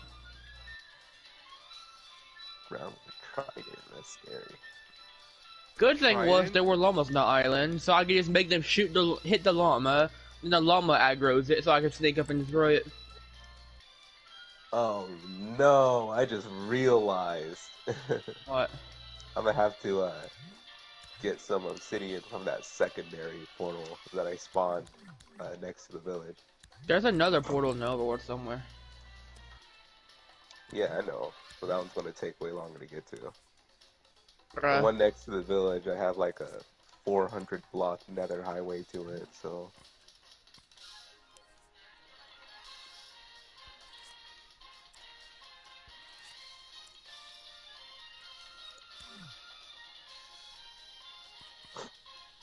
The only thing that's scary about the other portal is that it's in that stalagmite cave. Which, it'd be super improbable for one to fall onto me while I'm mining the obsidian off the portal, but I wouldn't be surprised if it happened.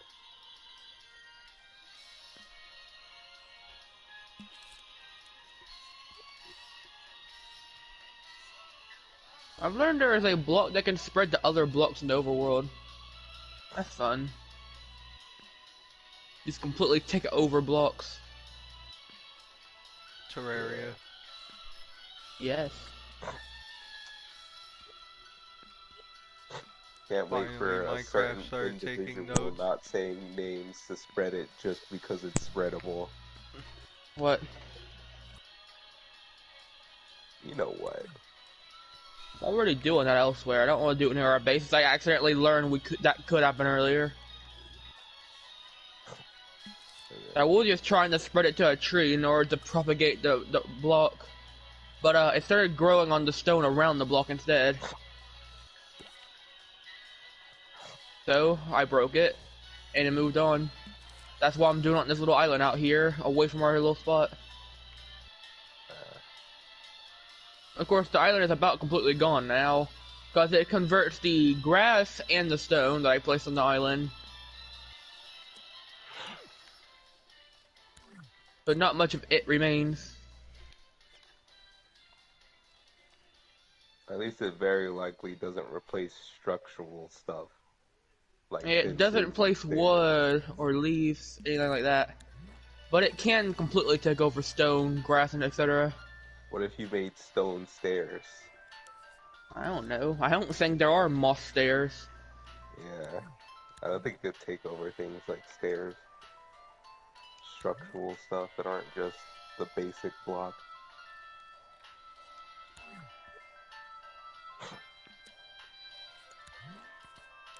I hear I Hylos love in the fact Pokemons. that just Nah, this is stepping bad on the synth trauma stalagmite music. makes you take damage.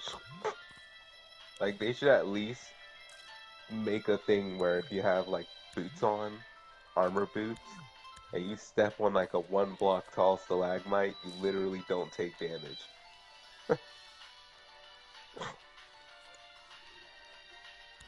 The armor in this game has never really been realistic.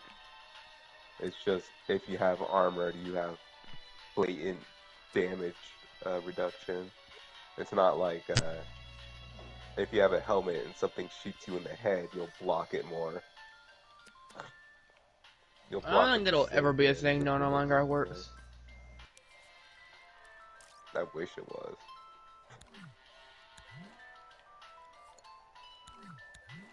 Minecraft is like so weird. You could just have super enchanted boots or something, like some Prot 4 netherite boots, and be very, very hard to kill.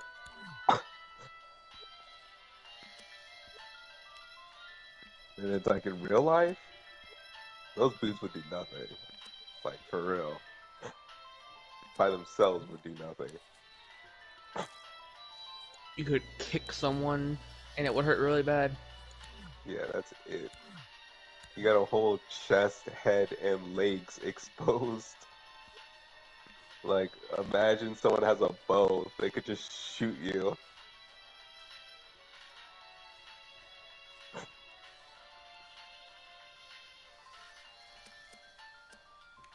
My the most favorite piece of defense is a helmet, because if you get shot with an arrow, any part of your body, you're usually fine.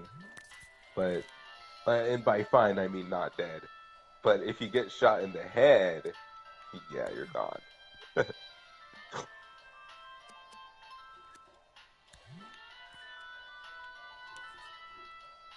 Helmets are the number one. Like, if you were to have a suit of armor, the first thing you should get is the helmet. And then second, maybe leggings. Because there's a lot of really crucial weak points in your legs. Oh, damn, it's getting nighttime again already.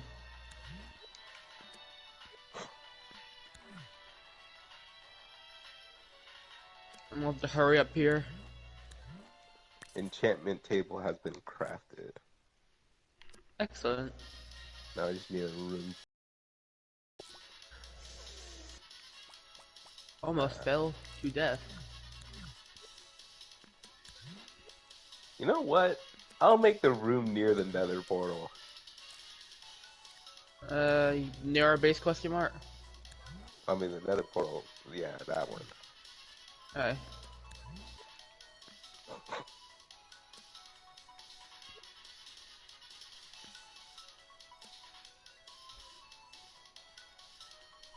Let's see what we got here. Efficiency, efficiency, and efficiency.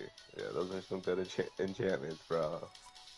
Because efficiency 1, efficiency 1, efficiency 1. I wonder which one I should pick. That's why you level it up. Yeah, usually you still get random different stuff, like efficiency 1, fortune 1, unbreaking 1.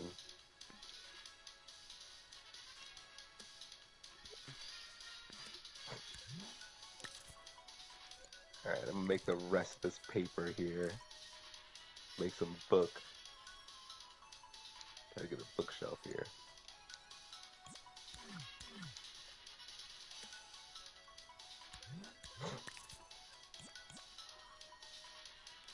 Man, alright. Remember Performium? Said, That was a pretty dead server. yeah. I I was kind of funny in that server because I always called bookshelves book ore. And I started making other people in that server call it book ore. Because if you mined a bookshelf, you got 3 book from it, and that's it. Oh, like wood or anything. I wonder if you can actually fortune a bookshelf.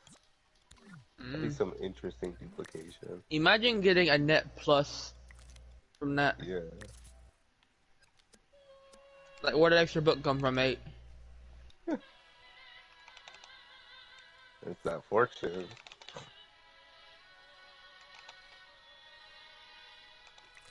There just happened to be an extra book in there, I don't know what to tell you. Motherfucker. Really? Of course the creeper somehow exploded from all the way over here. At least that wasn't near anything important. It was near something important, but I redirected it because I do have brain cells. It just exploded for no reason. Yeah, we sleep this night, okay? Sure. I don't want any destruction to occur. Yes, because that one creeper exploding for no reason super far away from the base means the next creeper I'll find I'll let purposefully explode on the base. Okay, salty, sleep. No, I'm just wondering what your argument here is. No argument, I just don't want us being friggin' swamped by a bunch of mobs right now. Alright.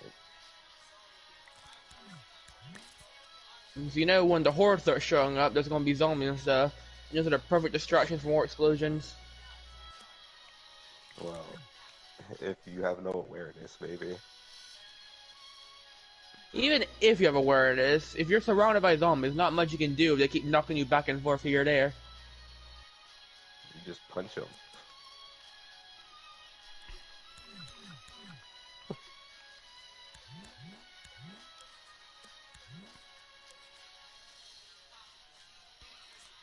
Alright, I'm gonna make that library I was trying to make. Let's see. Same enchantments. Okay. How am I taking fall damage by going up?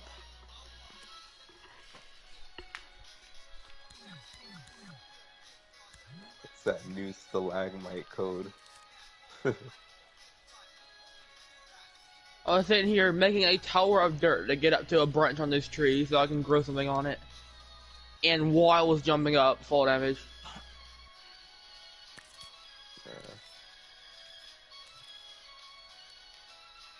Not bad. I'm gonna spread the sugarcane farm. It's not big enough to really be usable. Like, I'm getting leather faster than I'm getting 3 sugarcane. That's a problem.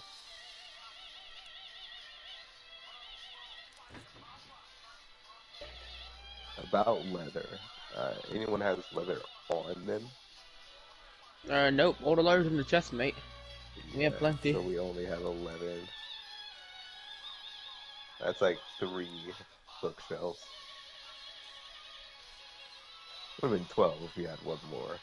Or would have been 4 bookshelves if we had one more. Alright, I have 2 leather armies. I forgot there was a lumber thrower that sacrificed themselves. Nice. I wouldn't do one, those drown.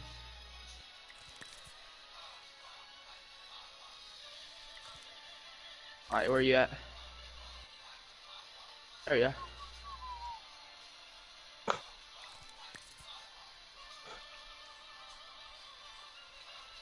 Also, you may have noticed new attire for no reason. Yeah.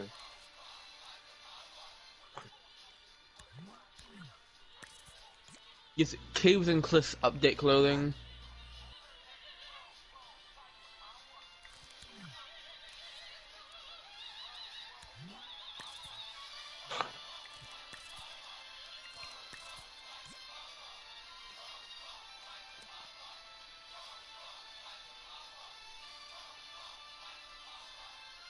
Bookshelves don't work when they're right up against the table, if I remember correctly.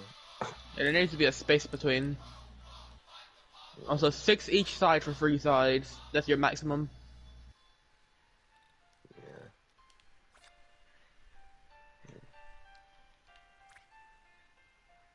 I used to know how to make the most optimal library shape. So there's like a specific way you can set up the books so that they take up as less space as possible. And if you're doing a standard enchanting room, you don't really need to worry about space. Nah, I just want to make this one like open and really minimalistic. Okay. Like,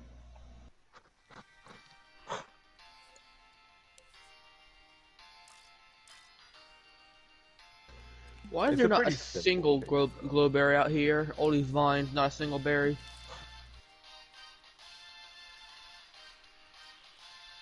I don't know. I made sure to spread these things all along the fucking coast. Either they just take unbelievably long time to grow, or there's something that happened that we're unaware of. Or like there's something we have to do that we're unaware of to get them to grow.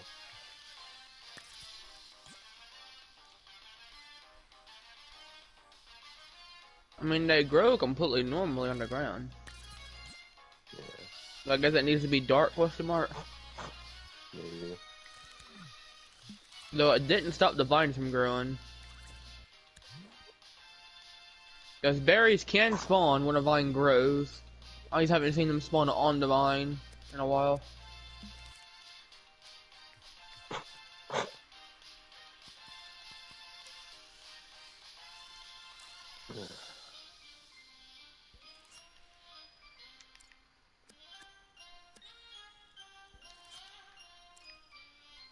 Oh man. With whatever's going on. I have plans anyways. There will be an area somewhere around here where berries will grow constantly. besides that cave. I want to execute my plan, but I have to wait for the sugar cane to grow. Bone millet. I could bone mill it. And if you need more bone, just kill some salmon or something. They drop them.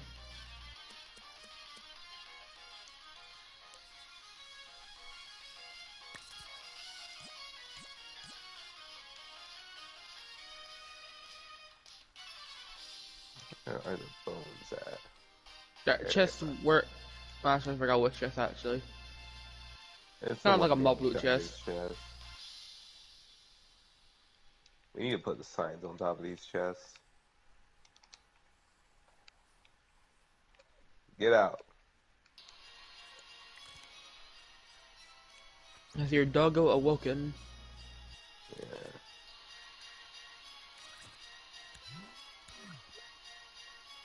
Suddenly, Cromer. In the background. It seems like they updated bone meal to like not be consumed until it actually works. Oh, the server is placing blocks earlier, and it took me like 2 attempts to place a block. And I would say without fail, but technically it failed every single time if it's doing that.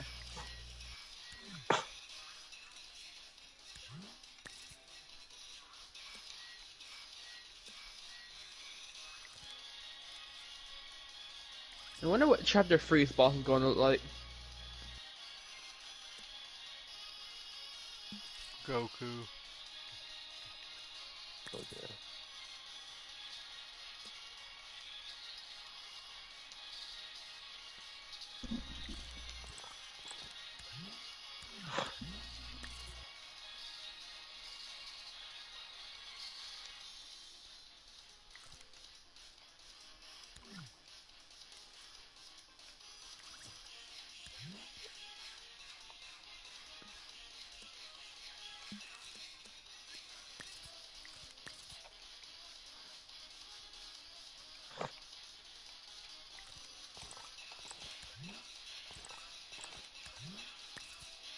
I won't be able to go absolutely ape shit with the mouth when it comes to facial expressions, but it works. Well, you couldn't make other expressions for him. No, the mouth. I can't make it super stretchy because the paintings get all weird and shit. No, paintings. You still use this? Yeah, why not? I don't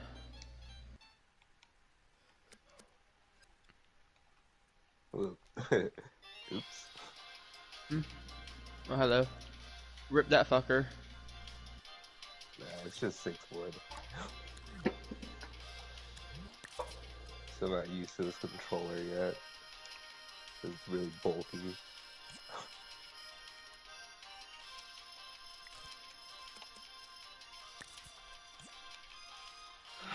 There we go. Some different enchantments, except the third one is efficiency 2, so who cares? Damn, bro, make it efficiency 3. I'm gonna get a silk touch something. At least try to. First chest they opened, food chest. Yeah, because I was trying to close the door and the food chest is literally right there. When they would plop that down. Damn, bro, is that my fault? Your aim is bad. Man, it's just all efficiency. That's fantastic. Bane of Arthropods, wooden axe. Oof. Yeah, okay. I guess you're good against Spider now. All efficiency. It's just all efficiency. Efficiency is literally the worst enchantment. I'm sorry. I mean, depends on which thing you're putting it on. Efficiency on a pick is godly if you got mending. Yeah, maybe. It's just like, I don't really see a technical point in efficiency. It's good for getting stuff done faster. I just don't see a technical point in it. Efficiency and fortune stack, don't they? Yeah, they stack. Right. That's what I see. You get it better, faster.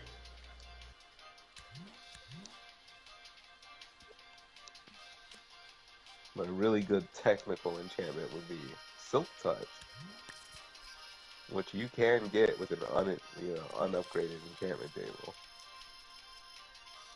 You just gotta be lucky. Yeah, I'll take the Bane of Arthropods of 1 wooden axe. Rip. Only because it's 3 and everything, all the other level 1s are 4. You still need lapis there, right? Yeah, just a single lapis. Alright. Yeah, that's a good one. Unbreaking. Let's see, more unbreaking. Where's the wooden hoe at? There it is. Did you join my chat talking about board, bro? Damn, who was it? It's a random troll. Usually when you stream on PlayStation, you just get like random kids who think they're super cool and edgy or something. No, So he just made the board joke stream. because I'm working on Sonic's mouth and I opened it. But there are people, if you stream on PlayStation, they just like go on your stream and try to ruin it by saying stuff in chat. Like, nah, he made sure to like put like a that dot doesn't even space. ruin the stream. It's just cringe.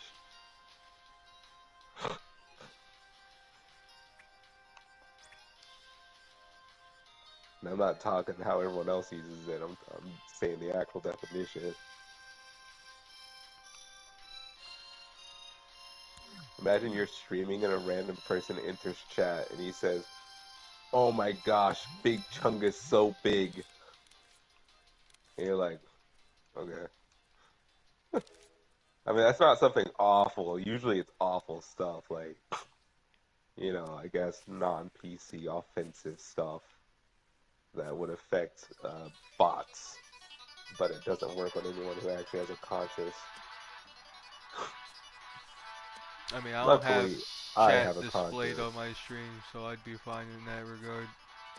Yeah, they'll only do it if you have chat displayed. There's no point if you don't have chat displayed. But it's funny, like, they spam your chat with that, expecting you to be like, "Oh no, what can I do? I can't do anything." Like, almost every streamer has their phone on them, and they could just ban you instantly. They just don't, because it doesn't affect them. It just makes you look stupid.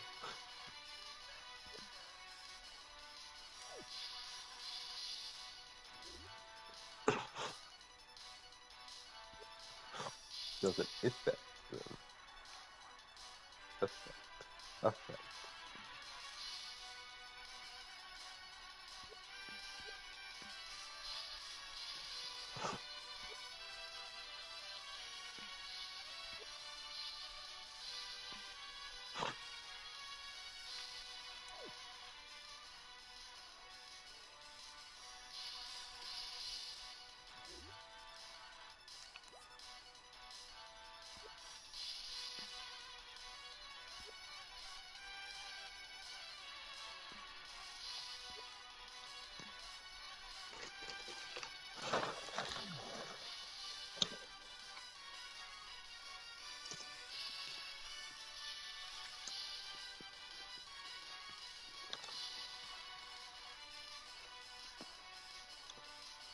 That looks scary, but not in a good way.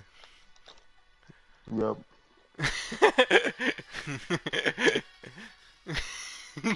Uncanny Valley. You weren't You careful could really enough. just looking at that stream right now on Dreams. Cloud's doing it, you're watching it. Yep. Hey, how's the fuck you get up here? What do you mean? I don't know, I climbed up this way and you were already up here. I went this way. Yeah. Okay, that color variation is making that look even worse than it already does. So,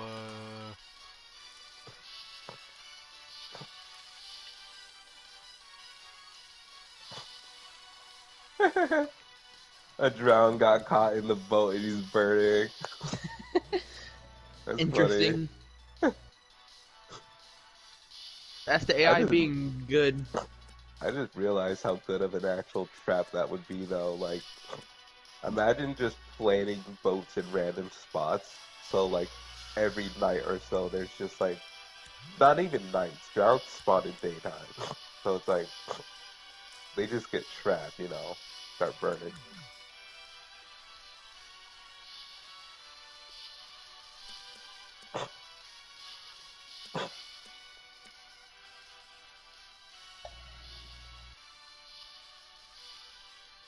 Just I'll just collect these melons even though there's no reason for them. Might be trading in the future. Or potions. Yeah. Regen. No, it does make health. That's okay. Healing Ah, potion. yeah, yeah. Glistening watermelon.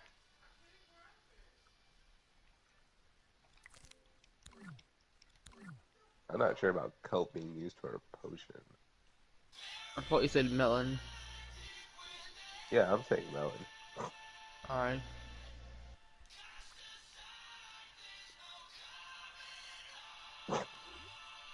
I know I use kelp as a potion. Yeah, you do. Potion kelp gang. Kelp potion gang.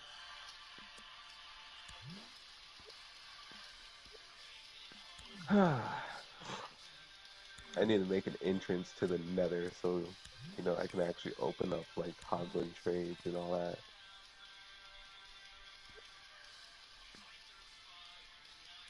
Piglin trades.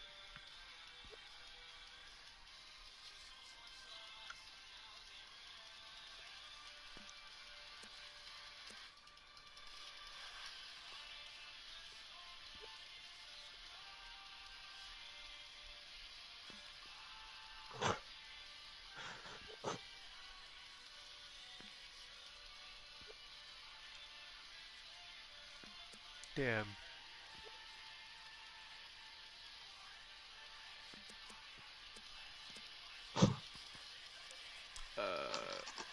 That'll look stupid. So,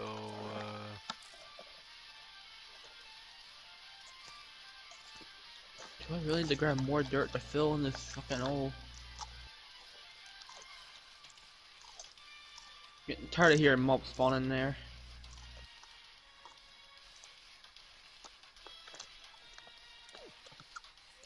I'll figure something out there. I really don't know how it's gonna fix that now. I can't see it, so I don't know either.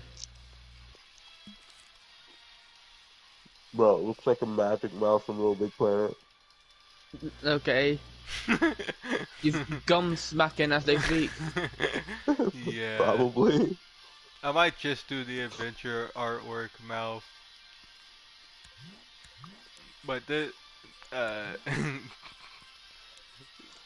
I have like no control over how paintings work, my guy.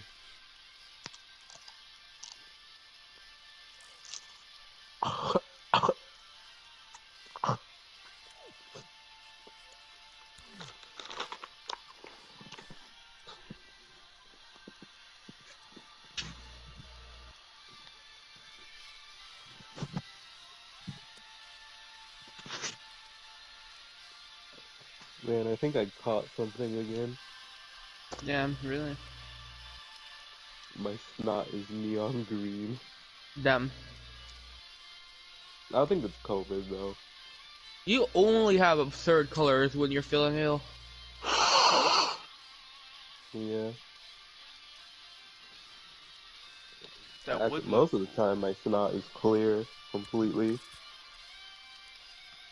And when I'm starting to feel ill, I don't know, like if my immune system kicks into full gear or something, but it becomes a literal neon green. Not only that, but it also becomes really chunky. Odd. That's some boogers solidifying quickly, I guess.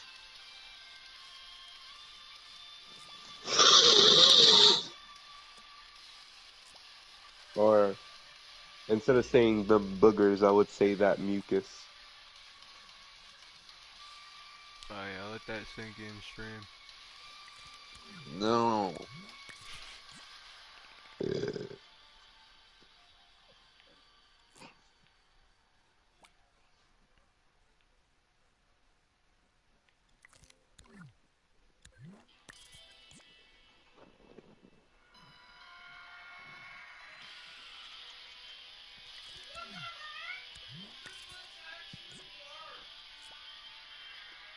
Improvise I your might other make songs myself a into a cup. cappuccino, actually.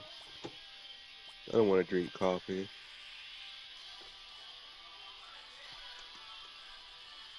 I kind of want to stay at my current energy state. I don't want to be more or less energetic right now. This is a good energy state for my sickness. I know if I get more energetic, I'm gonna be blowing my nose a lot more. When I'm at a very low energy state and I'm really sick, what happens is my mucus like really builds up, and then I expel it all in like one good nose, in a blow of the nose. Um, versus when I'm at a higher energy state, I get more runny, and I'm constantly blowing my nose. But I don't want to be at a lower energy state for obvious reasons. That's when I just lay on my bed and stare at the screen or something. Would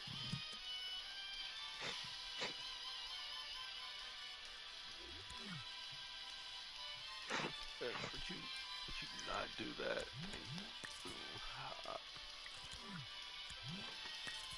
I should go into the AFK pen before I get blown up by a creeper for standing here.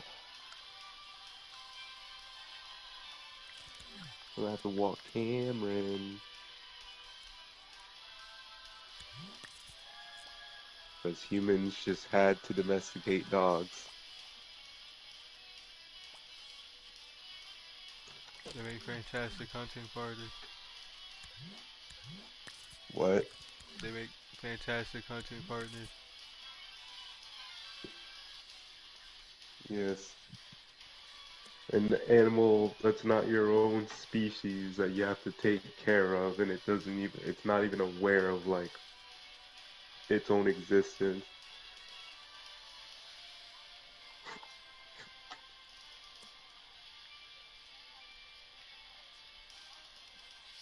I think the only useful dogs are like bloodhounds or whatever,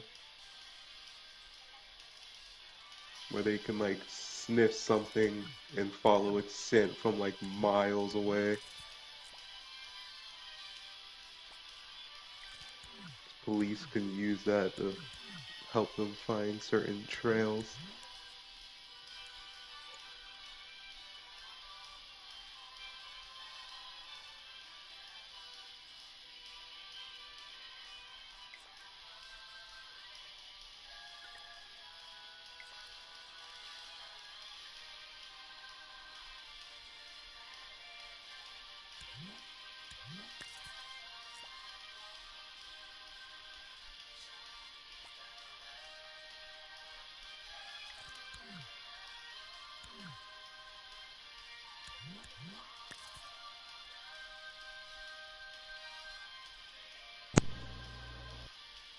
Back on the mic.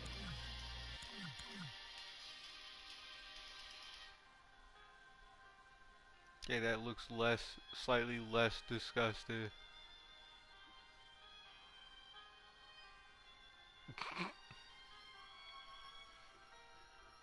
But unlike your purebred bloodhound or something, uh, most dogs are actually bred to be less aware of themselves.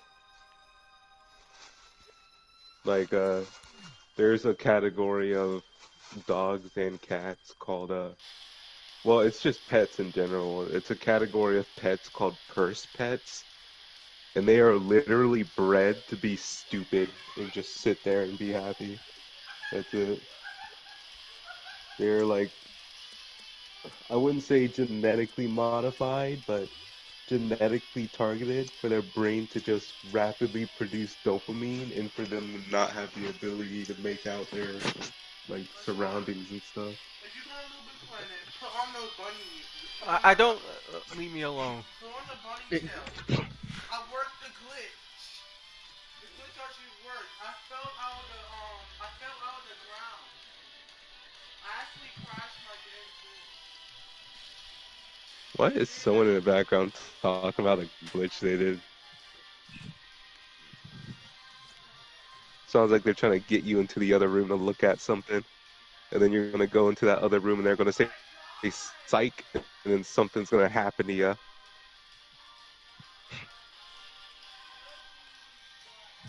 Oh boy, it's gonna start raining in a moment. That's cool. I hate rain. Just kidding, I love rain. It's actually one of my favorite ones.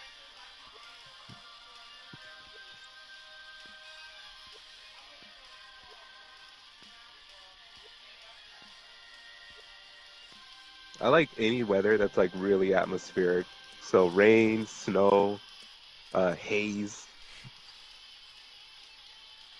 I I wouldn't consider fog as a weather, but fog, All right. all Let me try atmospheric weathers I adventure like. mouth. I'll turn the. Actually, know what? I'm gonna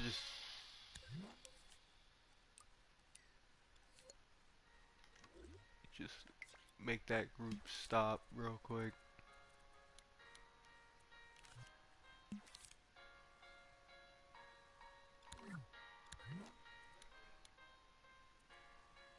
Wait, what? Why did? Oh, what?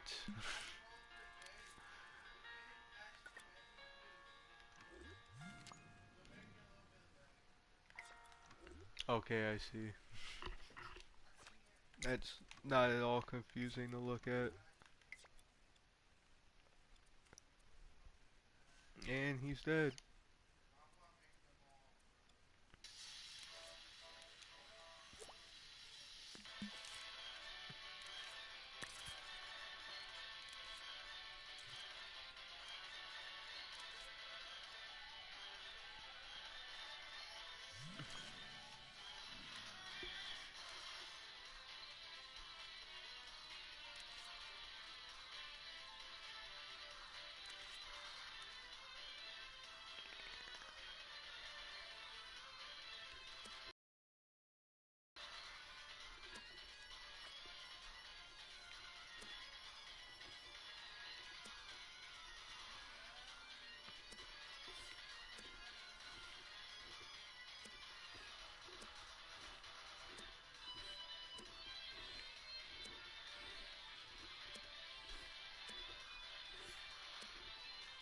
Bro.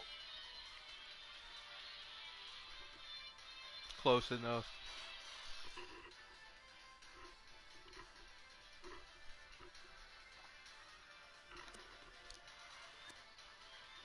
Actually, you know what? Yeah.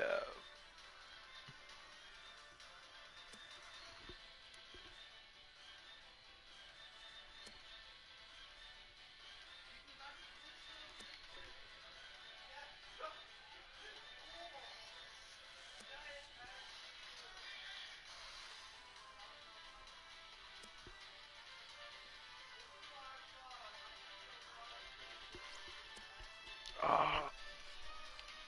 Tiger, stop that. You throwing off my muscle memory.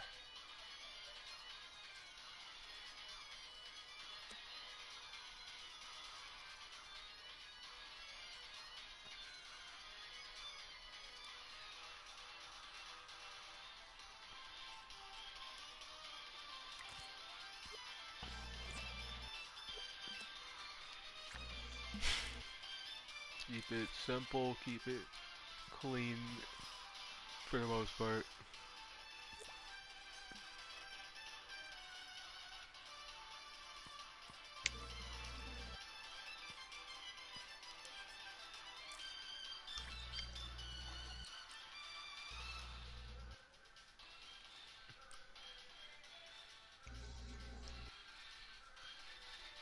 I'm gonna have to alter the hell out of this model set. Most of it isn't paintings, but rather just sculptures for the most part, with maybe an exception of the quills.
You live.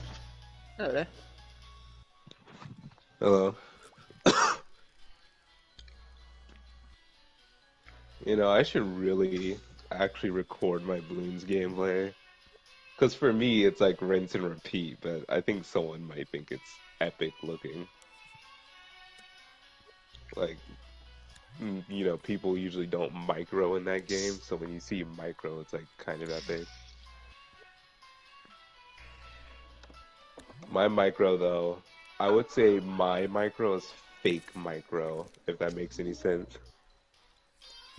Yeah, okay. Because, I have every, like, step prepared in my head, you know? Like, I build up what's called You the got a script you decisive. follow? Well, the script changes depending on, you know, the environment. Like, it's still different, but, you know, it's like I already know what's going to happen and I have a readiness just to prepare for it. So it's like Yeah. I make my defenses weak on purpose and I'm like, if he rushes, I will do these specific steps super quickly. But again, it always depends on my match, so sometimes I gotta sell more things or less things or move things in different spots.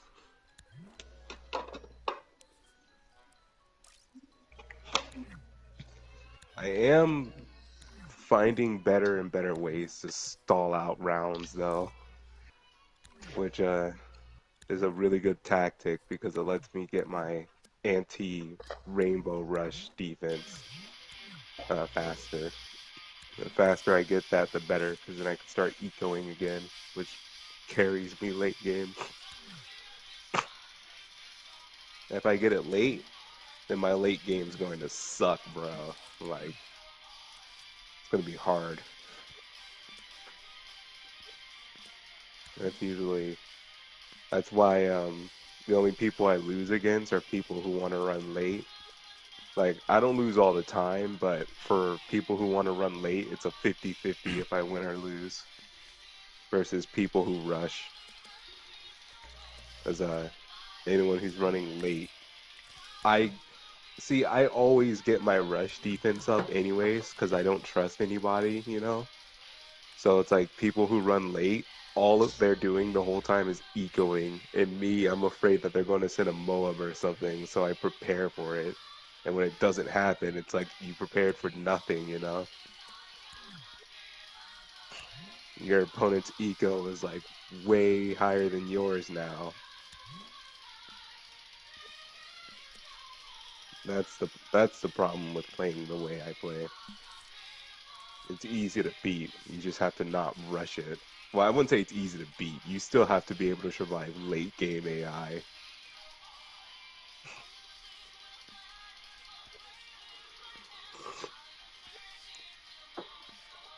But my strategy can defend everything like up until round, I want to say 32. That's when my strategy loses. Because it's up and or it's good up until around 30 fortified BAD. That's what it's for. It can defend literally any sort of rush you send at it up until like around 30 bad. Sorry, not a BFB, a BAD.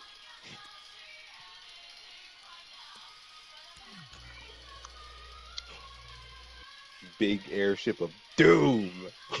I think that's what BAD means. I forgot.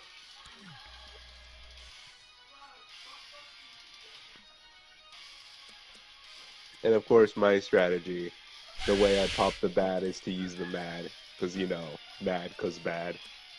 That's just how it is.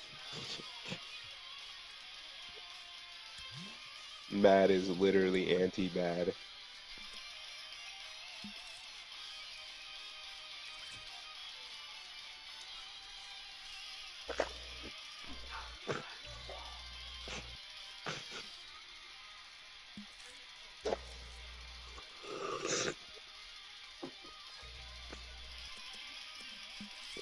One of these days, I should really test if multiple plasma accelerators is better than the tier 5, or if multiple balloon exclusion zones are better than a plasma, like that plasma ray tier 5.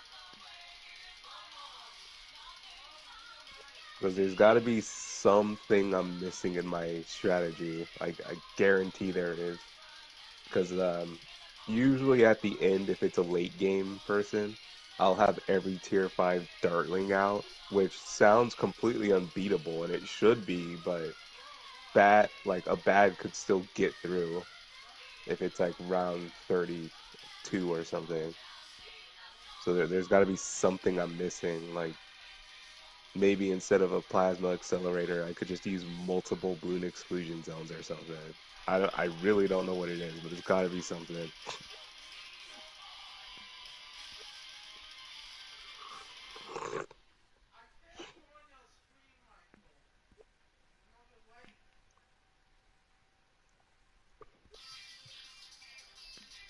Very calming music.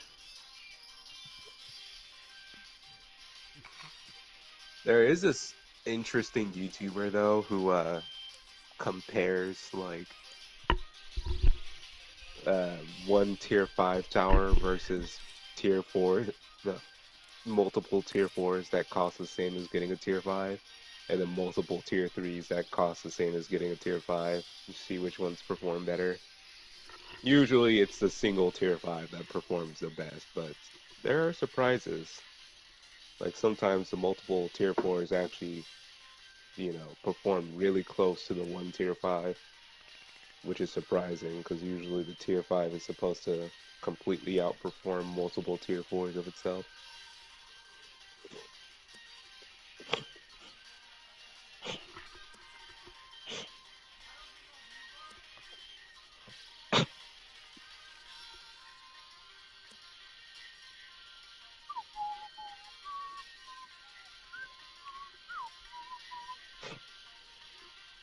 Next season, I'm going Heli, Druid, Village. Yeah. Or actually Druid Farm Village. I might do that next season.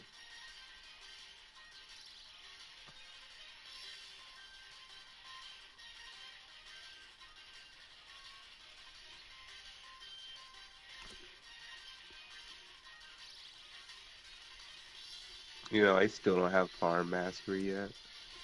That's annoying. You need way too much XP to get a tier 5 with the farm. I came up with this kind of good strat though. Um, Because, like, the best thing you want for your farm is Monkey Wall Street, because it gives you 10,000 every round, which is godlike, like, literally a cheat code. But I don't have Monkey Wall Street, so I compensate by doing this weird strategy where I get IMF loan, I loot from the bank, and then I run the IMF, sell the bank, so I get like a 0.52. And the thing that's important about the last upgrade being a 2 is it unlocks a thing called Banana Salvage, which basically makes itself a banana rod so you get like 50% from it or something like that. But that's not what makes it important to me. What makes it important is that it also increases the sell value of the village by 10%. So instead of selling the village for 70% of the money you put into it, it sells for 80% of the money you put into it, which is really good for getting your money back, you know. Um, so I get an 052, run the IMF or loot it, run the IMF loan, sell it, and I put down a lot of villages and then upgrade them to 002, and then I sell all of them, and it pays off the IMF really fast while, you know, keeping money there for me to use. And then I rinse and repeat. Oh boy, YouTube's lagging horribly now. No, it's doing okay. It's just, you know, your YouTube because you're streaming.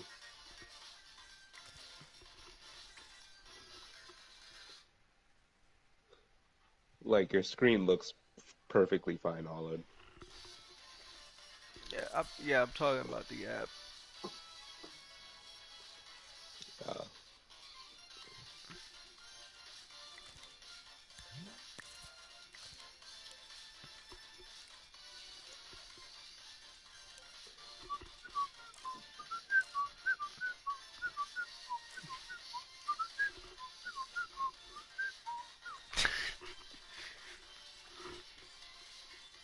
Why? What is this? Why are you doing this? me? No, chat. I say I'm jamming to a song. What do you mean? Also, you know, contemplating putting Smash Bros on eBay because I know if I do, I'll get so much money from it. But if someone buys my Smash, then bye bye Smash.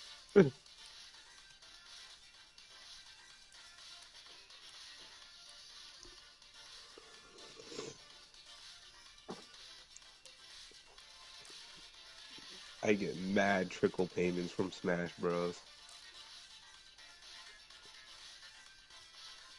And there's that new Nickelodeon game too. I think I get mad trickle payments from that. People are buying that game completely.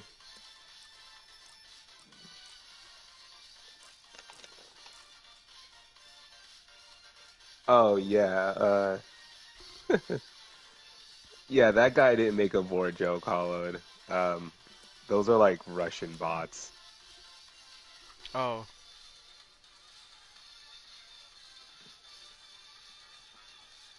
I get those guys in some of my Geometry Dash streams. They just join in and then they say like something dot something else. I think it's supposed to be a website link, but it doesn't help when the dots are spaced. Yeah, let me moderate that one. Get that guy out of here. Don't delete it. Just hide them. Might as well ban them.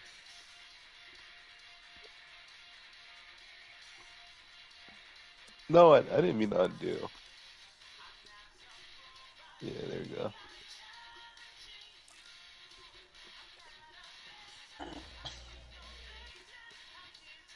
Nah, I was just banning a few bots.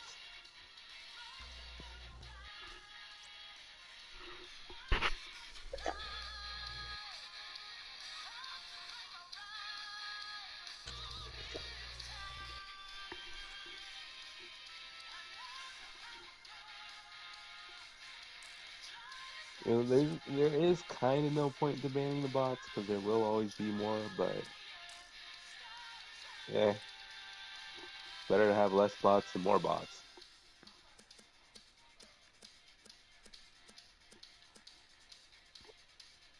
Oh, too many paintings. Alright.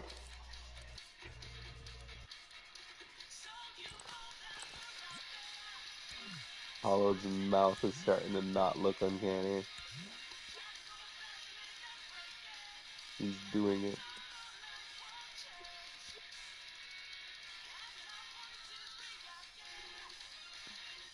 It looks so scary. A smile.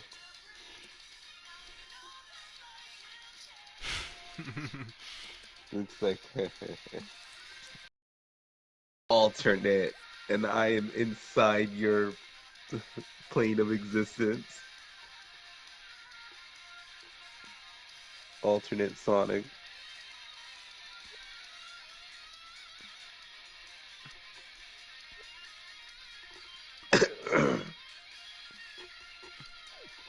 Oh my goodness.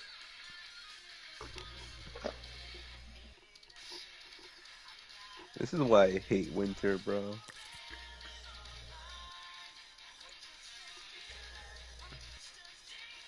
My body temperature is low enough as it is. I walk outside for a millisecond and I catch a cold. Dumb. Funny. Why does that people catch colds when they get cold? I don't know, but it Weakened probably has immune system. something to do with the word cold. Why they call it the cold. It's probably some virus or something that's like really persistent and spreads really quickly, but it only spreads in the cold.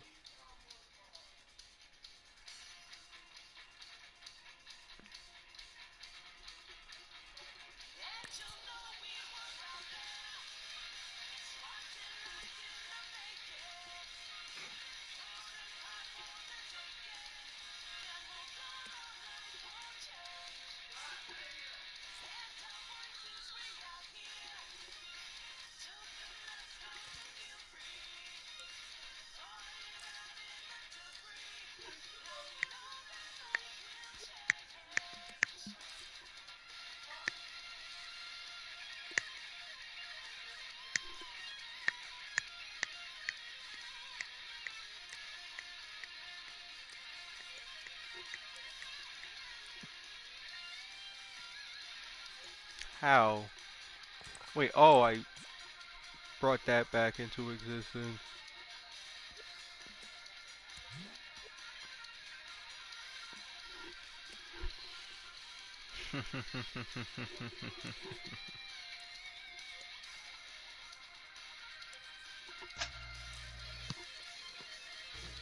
That's a lot better.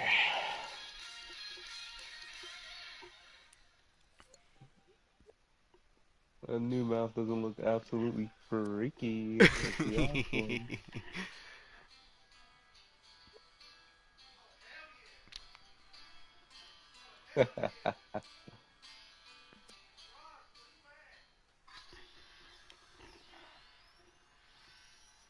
one. We're wilding out.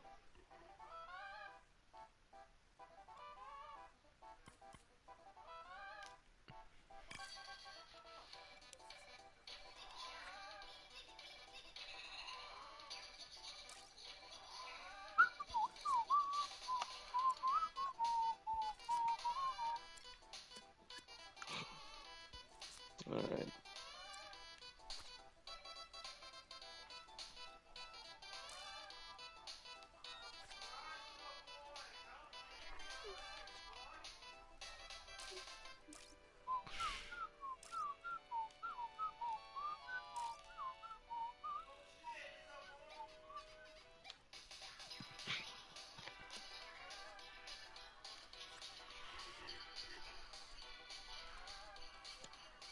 Aaron Magic Mouth.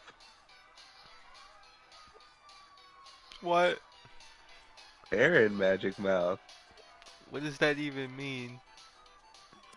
Magic mouth, but Aaron's voice? What?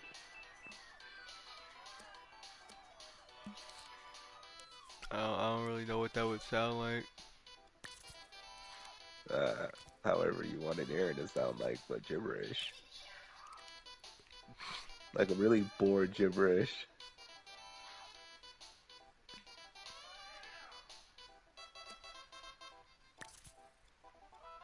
I still need to do some voice lines. I just really don't get the voice you're referencing when you say when I'm tired.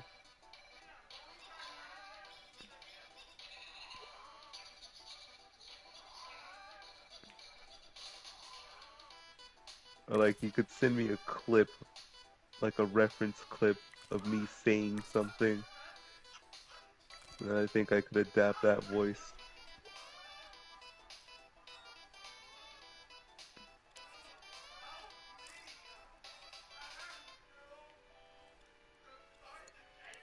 You hear me? Yeah, Yeah. just adjusting Sonic's mouth very intently.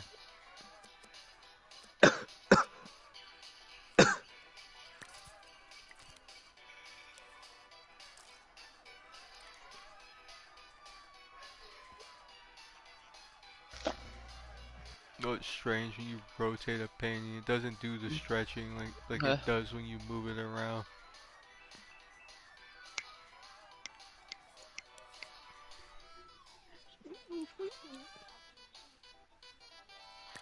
I may be currently moderating that server right now.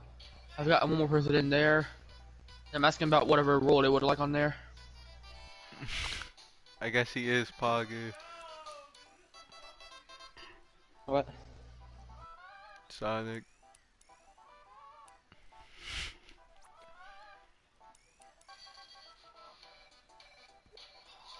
A little bit of advice, by the way. Don't give anyone the ability to like add and remove channels and stuff like that besides yourself. That's like things exclusively the owner should be able to do.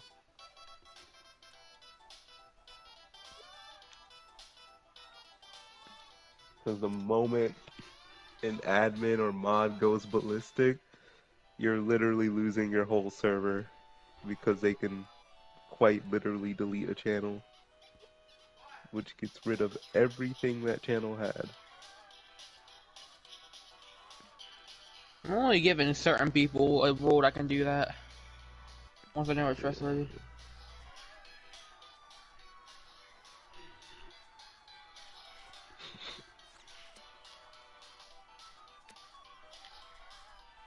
I just need to make it stretch sideways. If only paintings had 2 grab points. Yeah, medium molecule.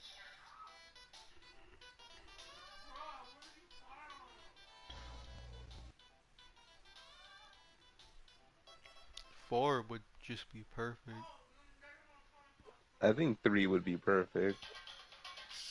4 is too much. Too many. You know, you only need 3 grab points to literally create anything you want. Yeah.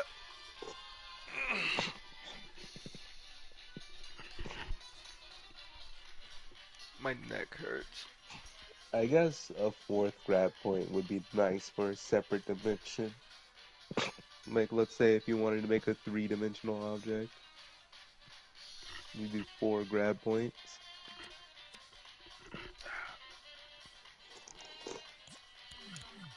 I'll figure out the specifics of that later.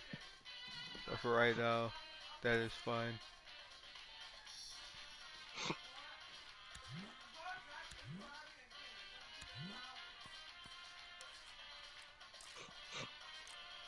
So I'm assuming this asset will just be Sonic's head. No. Okay, you're also doing your body. You're just pulling the gloves from the glove asset.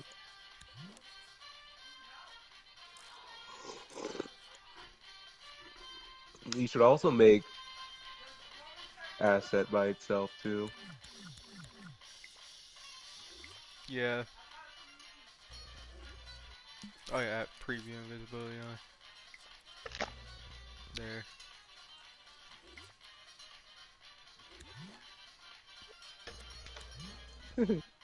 This new Sonic is going to be so interesting because in the final phase of you creating it, it's going to look like you're assembling something.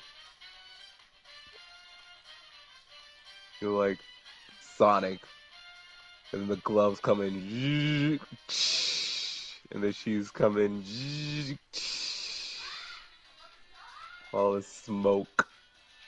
It's gonna be weird, random mechanical smoke.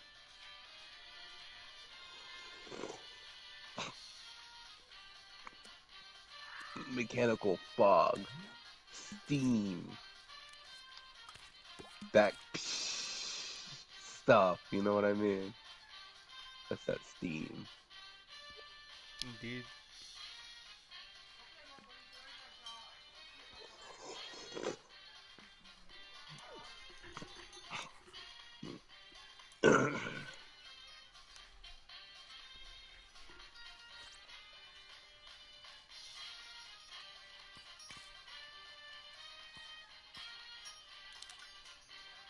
Now you gotta incorporate the side mouth tech. What? I was saying tech as in technology.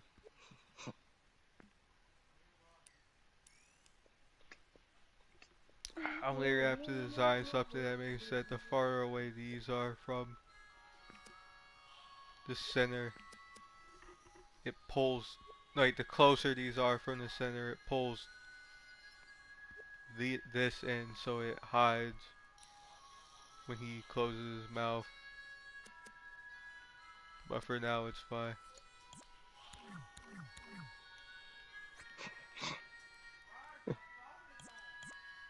His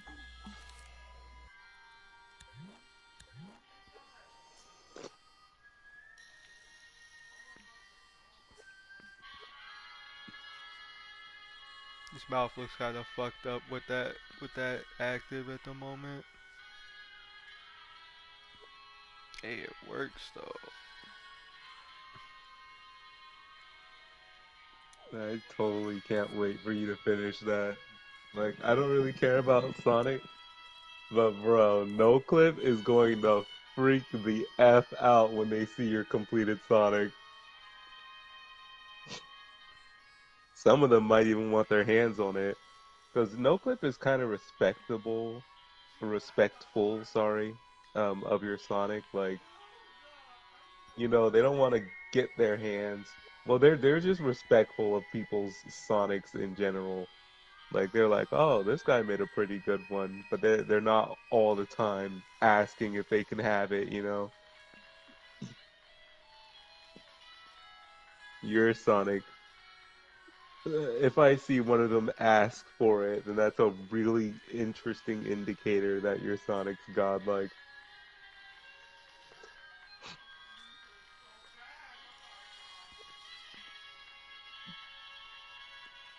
I don't think they're gonna take that slander sitting down. They can bite me then because it's absolutely true.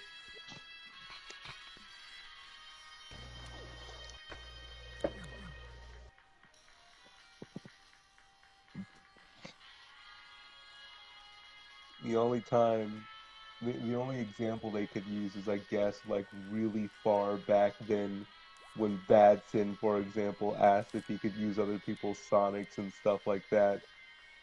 But, people change.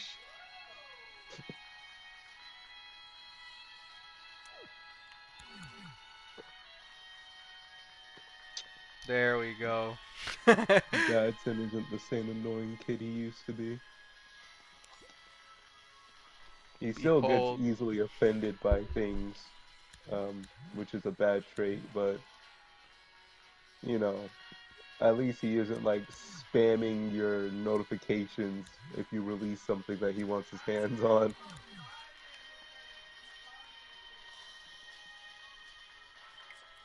I remember how swiftly I blocked Bad the first time. Because if you remember, like we didn't know even know what no clip was, and Bad asked for your Sonic first, like quite a few times, and then he came to me asking for it, and I just blocked him. I was like, man took up 2 notifications to say 2 words. He was like, "Can I have a Sonic?" And then he hit enter, post a comment. Please, question mark. Hit enter, post the comment. I'm like, bro, this guy's just, he really wants me to read it. Like, I get no one in my comments. I'll see your comment, bro. Calm down. I'm not, like, popular or anything.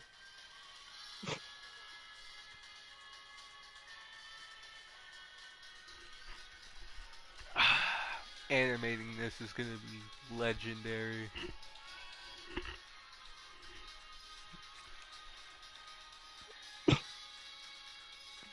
Now I'll show you. That's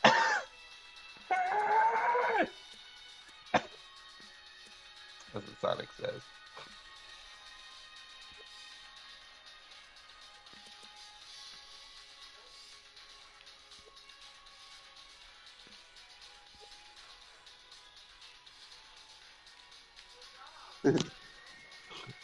Polaris. Ooh, that's mouth movement. That's what I'm talking about, baby. That's that side mouth stuff. That's what it's all about. Tell him, Holland. He said smooth movement.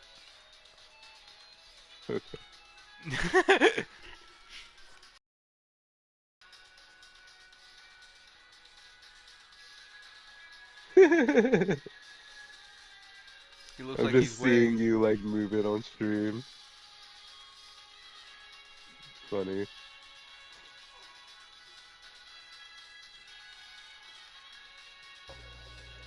Oh my goodness. Alright, I'm gonna try to do some more stuff here. Collect some leather maybe. I don't know where I'm gonna get leather besides the llama. Not even Lilac has this side mouth technology. She uses outdated side mouth technology. This one cannot be broken unless you corrupted dreams or something. Alright, I think the Damn. head almost complete actually. I forgot to split the eyelids, but I don't need the original head size to do that. Those llamas go down extremely swiftly, by the way. Like, 4 hits with a wood axe, no crit? That's really fast. They don't even get a chance to spit.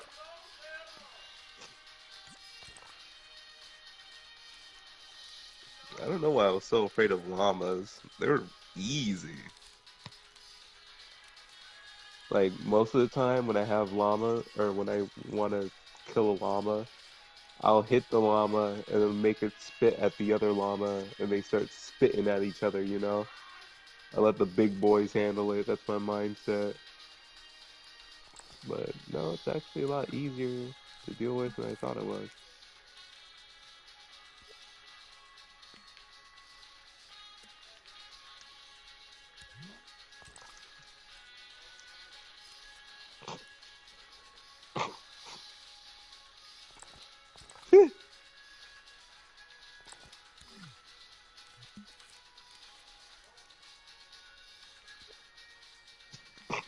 I guess my only goal right now in this Minecraft world, my only step is just making that library. That is it. After that step, I might go to the village, dig under it real quick because I'm curious, you know. Maybe there might be an in stronghold because it is Bedrock Edition.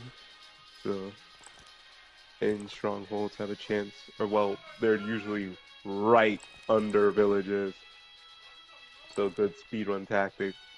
If you don't know where the stronghold is, it's just to break under a village, dig under it.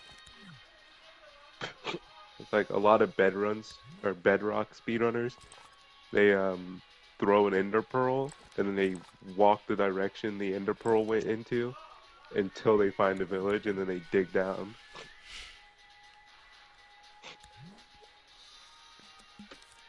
Most of the time they run into a stronghold. Sometimes the stronghold is just not near a village and they wasted time. But most bedrock speedrunners don't care about something like world record or anything. Heck, I feel like, because I know every speedrunner says caring about the world record when you're new to speedrunning is a bad idea, and it is, but I also feel like caring too much about your previous best is also a bad idea, you know? Like, instead of setting a record, like your first speedrun, and then trying to beat your previous best every time, anytime you fail in speedrunning, just continue speedrunning. It's good practice, you know? It's like, let's say I'm speedrunning Mario 64 and I fall off of a map or something. Like, I get I'm not going to beat my previous best most likely, but I can at least practice the rest of the run, you know? And it helps. Definitely helps quite a bit for the future.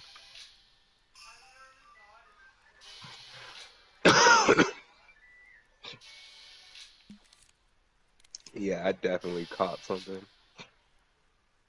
I'm gonna sit next to my heater like I usually do when I'm sick.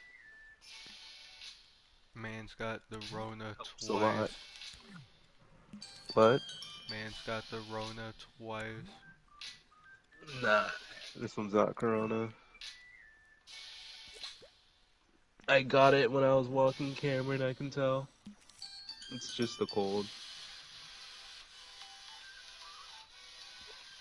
Yeah, like this time I know exactly where it came from.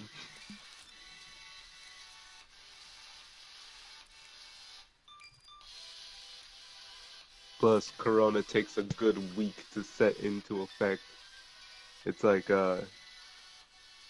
if I did somehow catch it twice, that would be really interesting, because that means it would have affected me like a literal day after I could have caught it. Or, sorry, 2 days after I could have caught it. Because the only time I went to work in the past week was 3 days ago. Because every other day I was just, well, I had COVID, you know?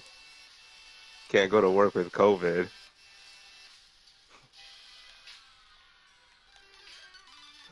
Nah, I'm fully recovered from COVID, and I don't have it anymore. Right now, it's just a cold. And this cacophony of connectors in there.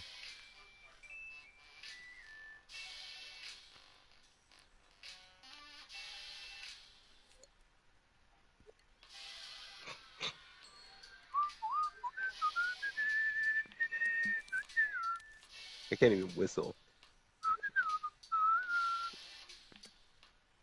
Most people haven't even heard this full song. You say what? Most people probably haven't even heard the full song. Yeah.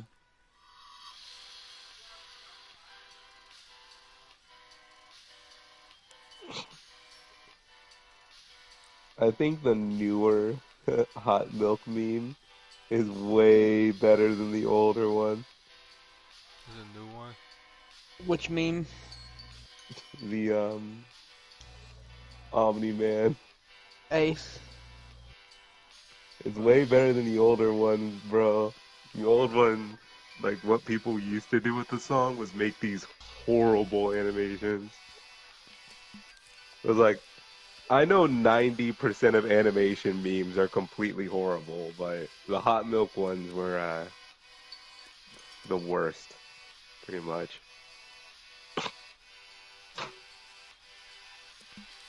Saved by Omni Man. Literally saved by Omni Man.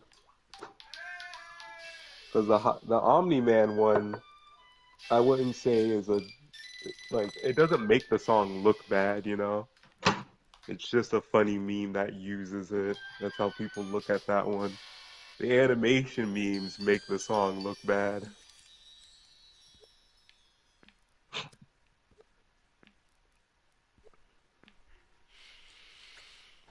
There you go. Now I have more control over his top eyelids. Just need to finish his bottom eyelids.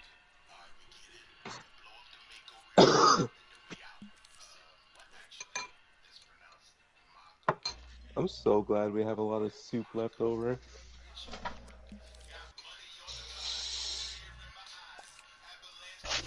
Oh, you know what? I should make that puka wrap today. That could be interesting. The Kuko rap? Like, Puka. Puka. oh, I was about to say, you're gonna make like a rap about Kukos when they, like them rapping about killing Link. I don't. What? Hal does not know who they are. Epic.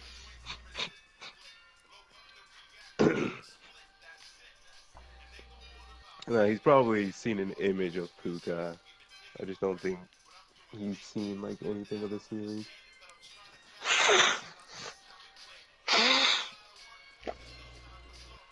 Actually, I think I'm the only one in our whole PlayStation friends group that's watched the series. Not like every episode. I mean, I did watch every episode, but what I mean is even one episode.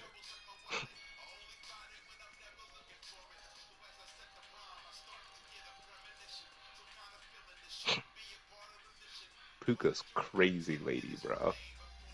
In some of the later episodes, a lot of the consistent antagonistic characters develop a fear of Puka. It's like a trauma. There's like these pirates that appear in like the fifth animated short or whatever. They're a really good example of the continuity because uh, when they do something that interferes with that in between Puka and Garu has, Puka kind of outs them really aggressively with her physical strength. And you can see in later episodes, like, they hear certain footsteps or something, and they know it's Puka.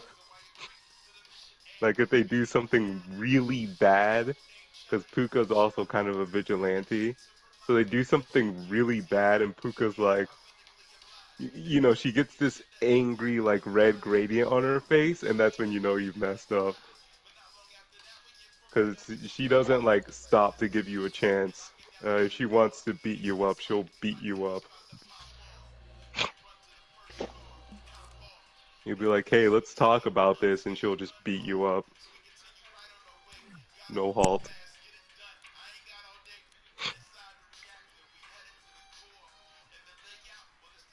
So that's why, in the later episodes, people who get in trouble with Puka just, instead of trying to communicate with her, they just run. Of course, there are some people who get in trouble aren't afraid of her at all, though.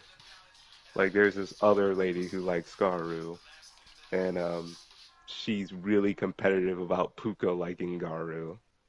And whenever Puka gets like really angry at her, she just gets really snobby at Puka, which makes her more angry, but she doesn't do anything to her for some reason.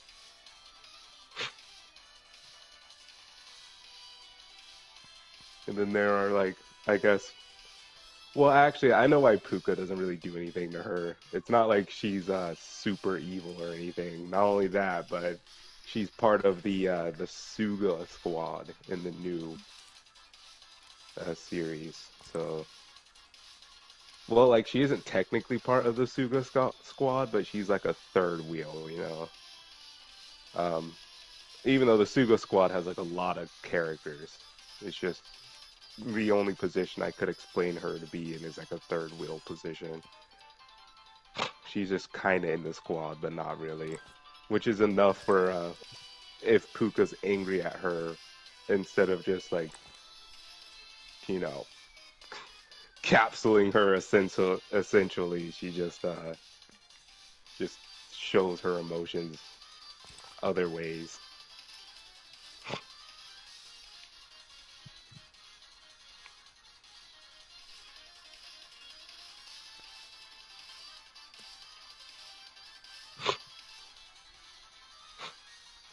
I don't know who the strongest character in I mean, calling the series Puka is slightly misleading, but that's its name now. Uh, but I don't know who the strongest character in Suga Island is. That's like an interesting question. Because I mean, Puka could punch a boulder in half, but that's like the extent of her strength. Like anything more than that, she would not be able to perform.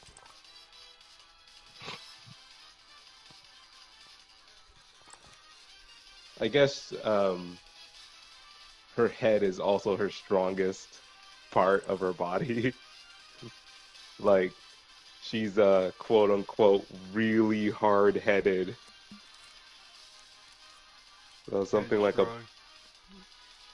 yeah, so if something like a bus crashed into her head, that bus would probably break like completely. And she would probably be really angry at the bus and just break it further. Rest in peace.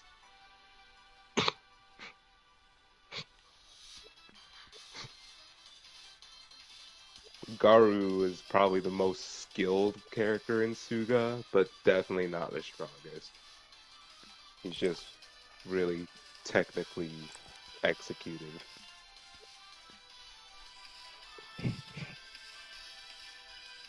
Uh, That I might have guess, to be slightly what? bigger. Gonna start on Sonic's body and save the rest for tomorrow. Alright. I guess Master Wong would probably be the strongest character. He's like an old guy, very magical, rides a Nimbus. He probably possesses like cheat abilities.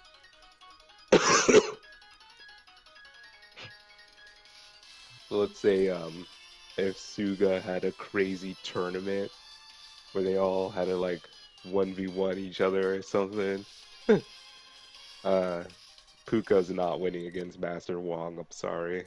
That's just unrealistic. She can probably kind of threaten him by throwing really scary stuff at him, but all Master Wong has to do is just like decide Puka loses. I wouldn't say he's unbelievably OP. Like he's not uncharacteristically OP. He's just really powerful. Like if all of Suga ganged up on him, he would definitely lose. But he's just really, really powerful. Like you're not gonna 1v1 him.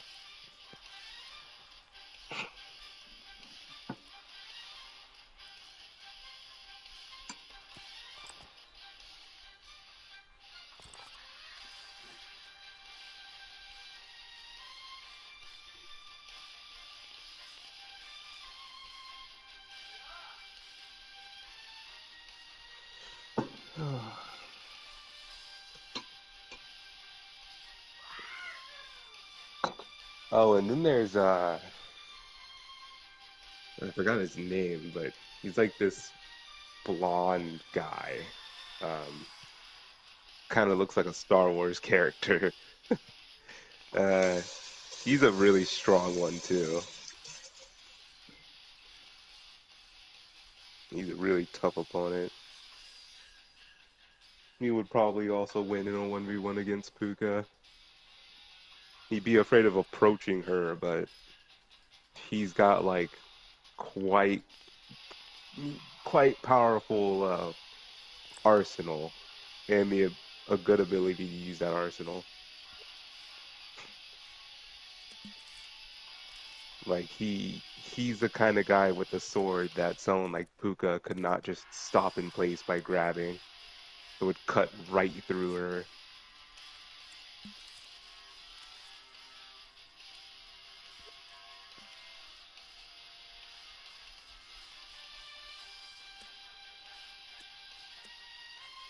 Not to mention, he's probably also the most cognitive character in Suga. Like, he thinks the hardest, which isn't like too good of a trait, because like he won't be able to do much instinctively, but he does think very fast and very clearly. He possesses that kind of Jedi trait where he can see, like, predict something perfectly a whole second before it happens.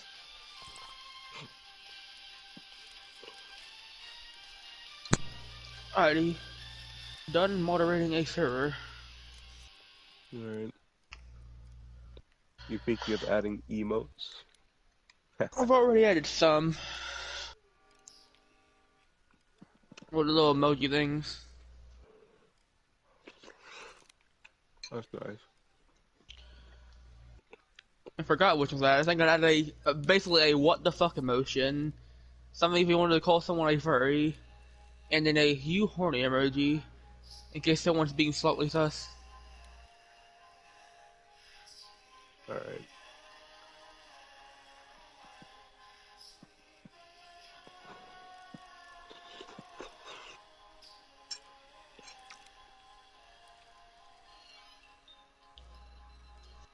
By the way, since I know you two the best, you guys have pretty much free roam over that server. Pretty much. Do as you feel. When you actually are in the server. Oh, it is not yet. I'm in the server, surprisingly. Yeah.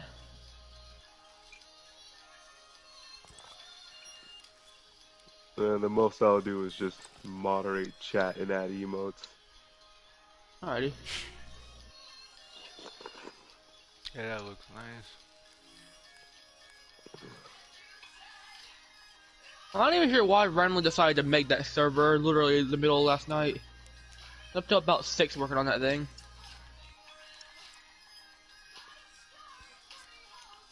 Maybe why not make a Discord server?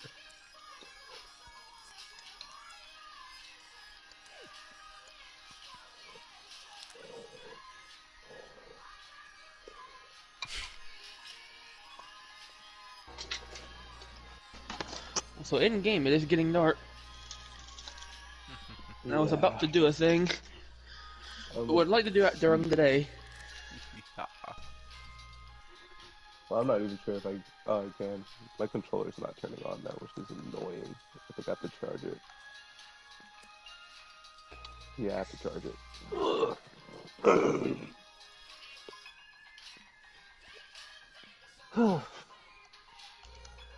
Charger plugged in.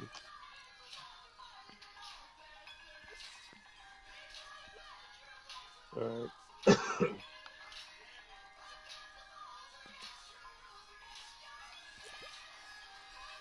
Neato. Alright. I'm gonna go on my Kingo account real fast. Okay. I'm probably going to make the Puka rap less focused on beating you up than her actual attitude is. And just focus it more on, like... You won't make it ironic. Well, no, I'm not gonna make her sound like a saint or something. I'm gonna make her aggressive, but I'm gonna make her sound like she's, not only beating you up, but beating you up with Garu, and Garu is doing most of the work. She's just, like, forcing Garu to do her dirty deeds. It's like, how I made the Animal Crossing one, where instead of making the villager, like, some crazy deadly monster, I made it sound more like Isabelle is forcing the villager to do these things to you. There are people that are afraid of Isabelle. Yeah.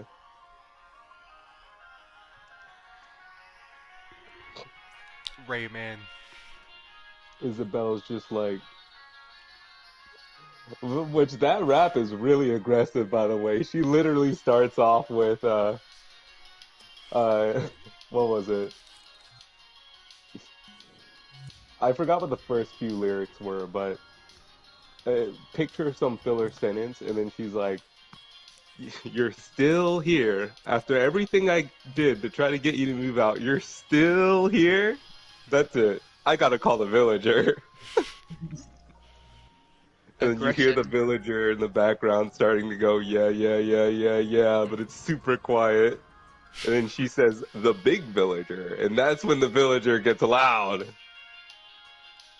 Wait a That's when fucking he's like, minute. I'm the villager. He starts talking about how he's gonna do like the worst things that you can imagine to you. When you try to make the villager look like Ganon, Yeah. He says he's gonna do things to you you couldn't even imagine until he said it, and now you're afraid of him.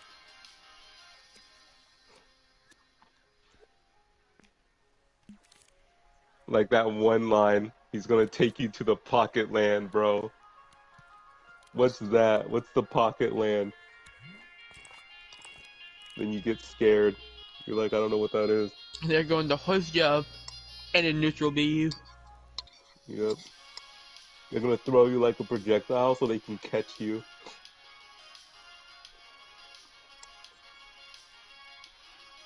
They'll bring you into the level void. Like level void of the back rooms. That's just Villager's pocket. That's the only reason why someone was able to report on what level void was. Villager finally took him out of his pocket and he instantly went to MEG.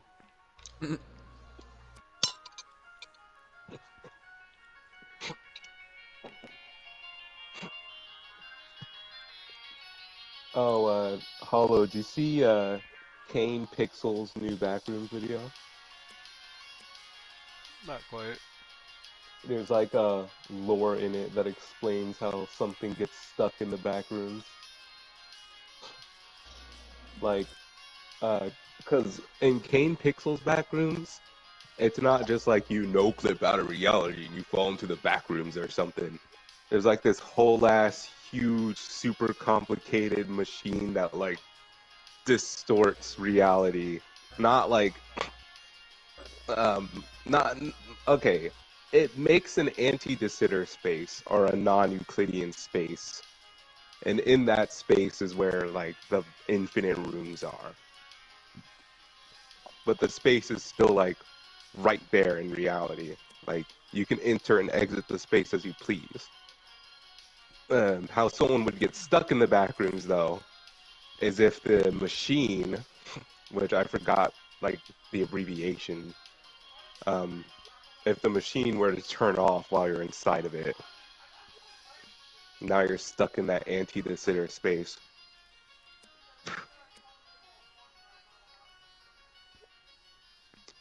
Not to mention, because the space is incredibly warped, time is too. So like one person could walk in with a group of other people and blink and get completely lost. Like by himself, no one around him. You might wonder how something like that would happen. And well, the only way I think it would happen is because of the fact time is so unbelievably distorted in there. Uh, that like solitary moment from A to B where you and your friends are together and then you're just lost by yourself is there's probably like an unawareness in between where your friends like they lose you and they're trying to find you. You're somewhere random, like you got completely displaced, and they give up trying to find you at some point, and then they like walk out of the machine and turn it off or something. And now you're like stuck in the back rooms. Isn't that why you would normally have a tether on your friends? Yeah. Alright, I'm But gonna end who's stream. not I'll to say finish the tether Sonic would up break? tomorrow.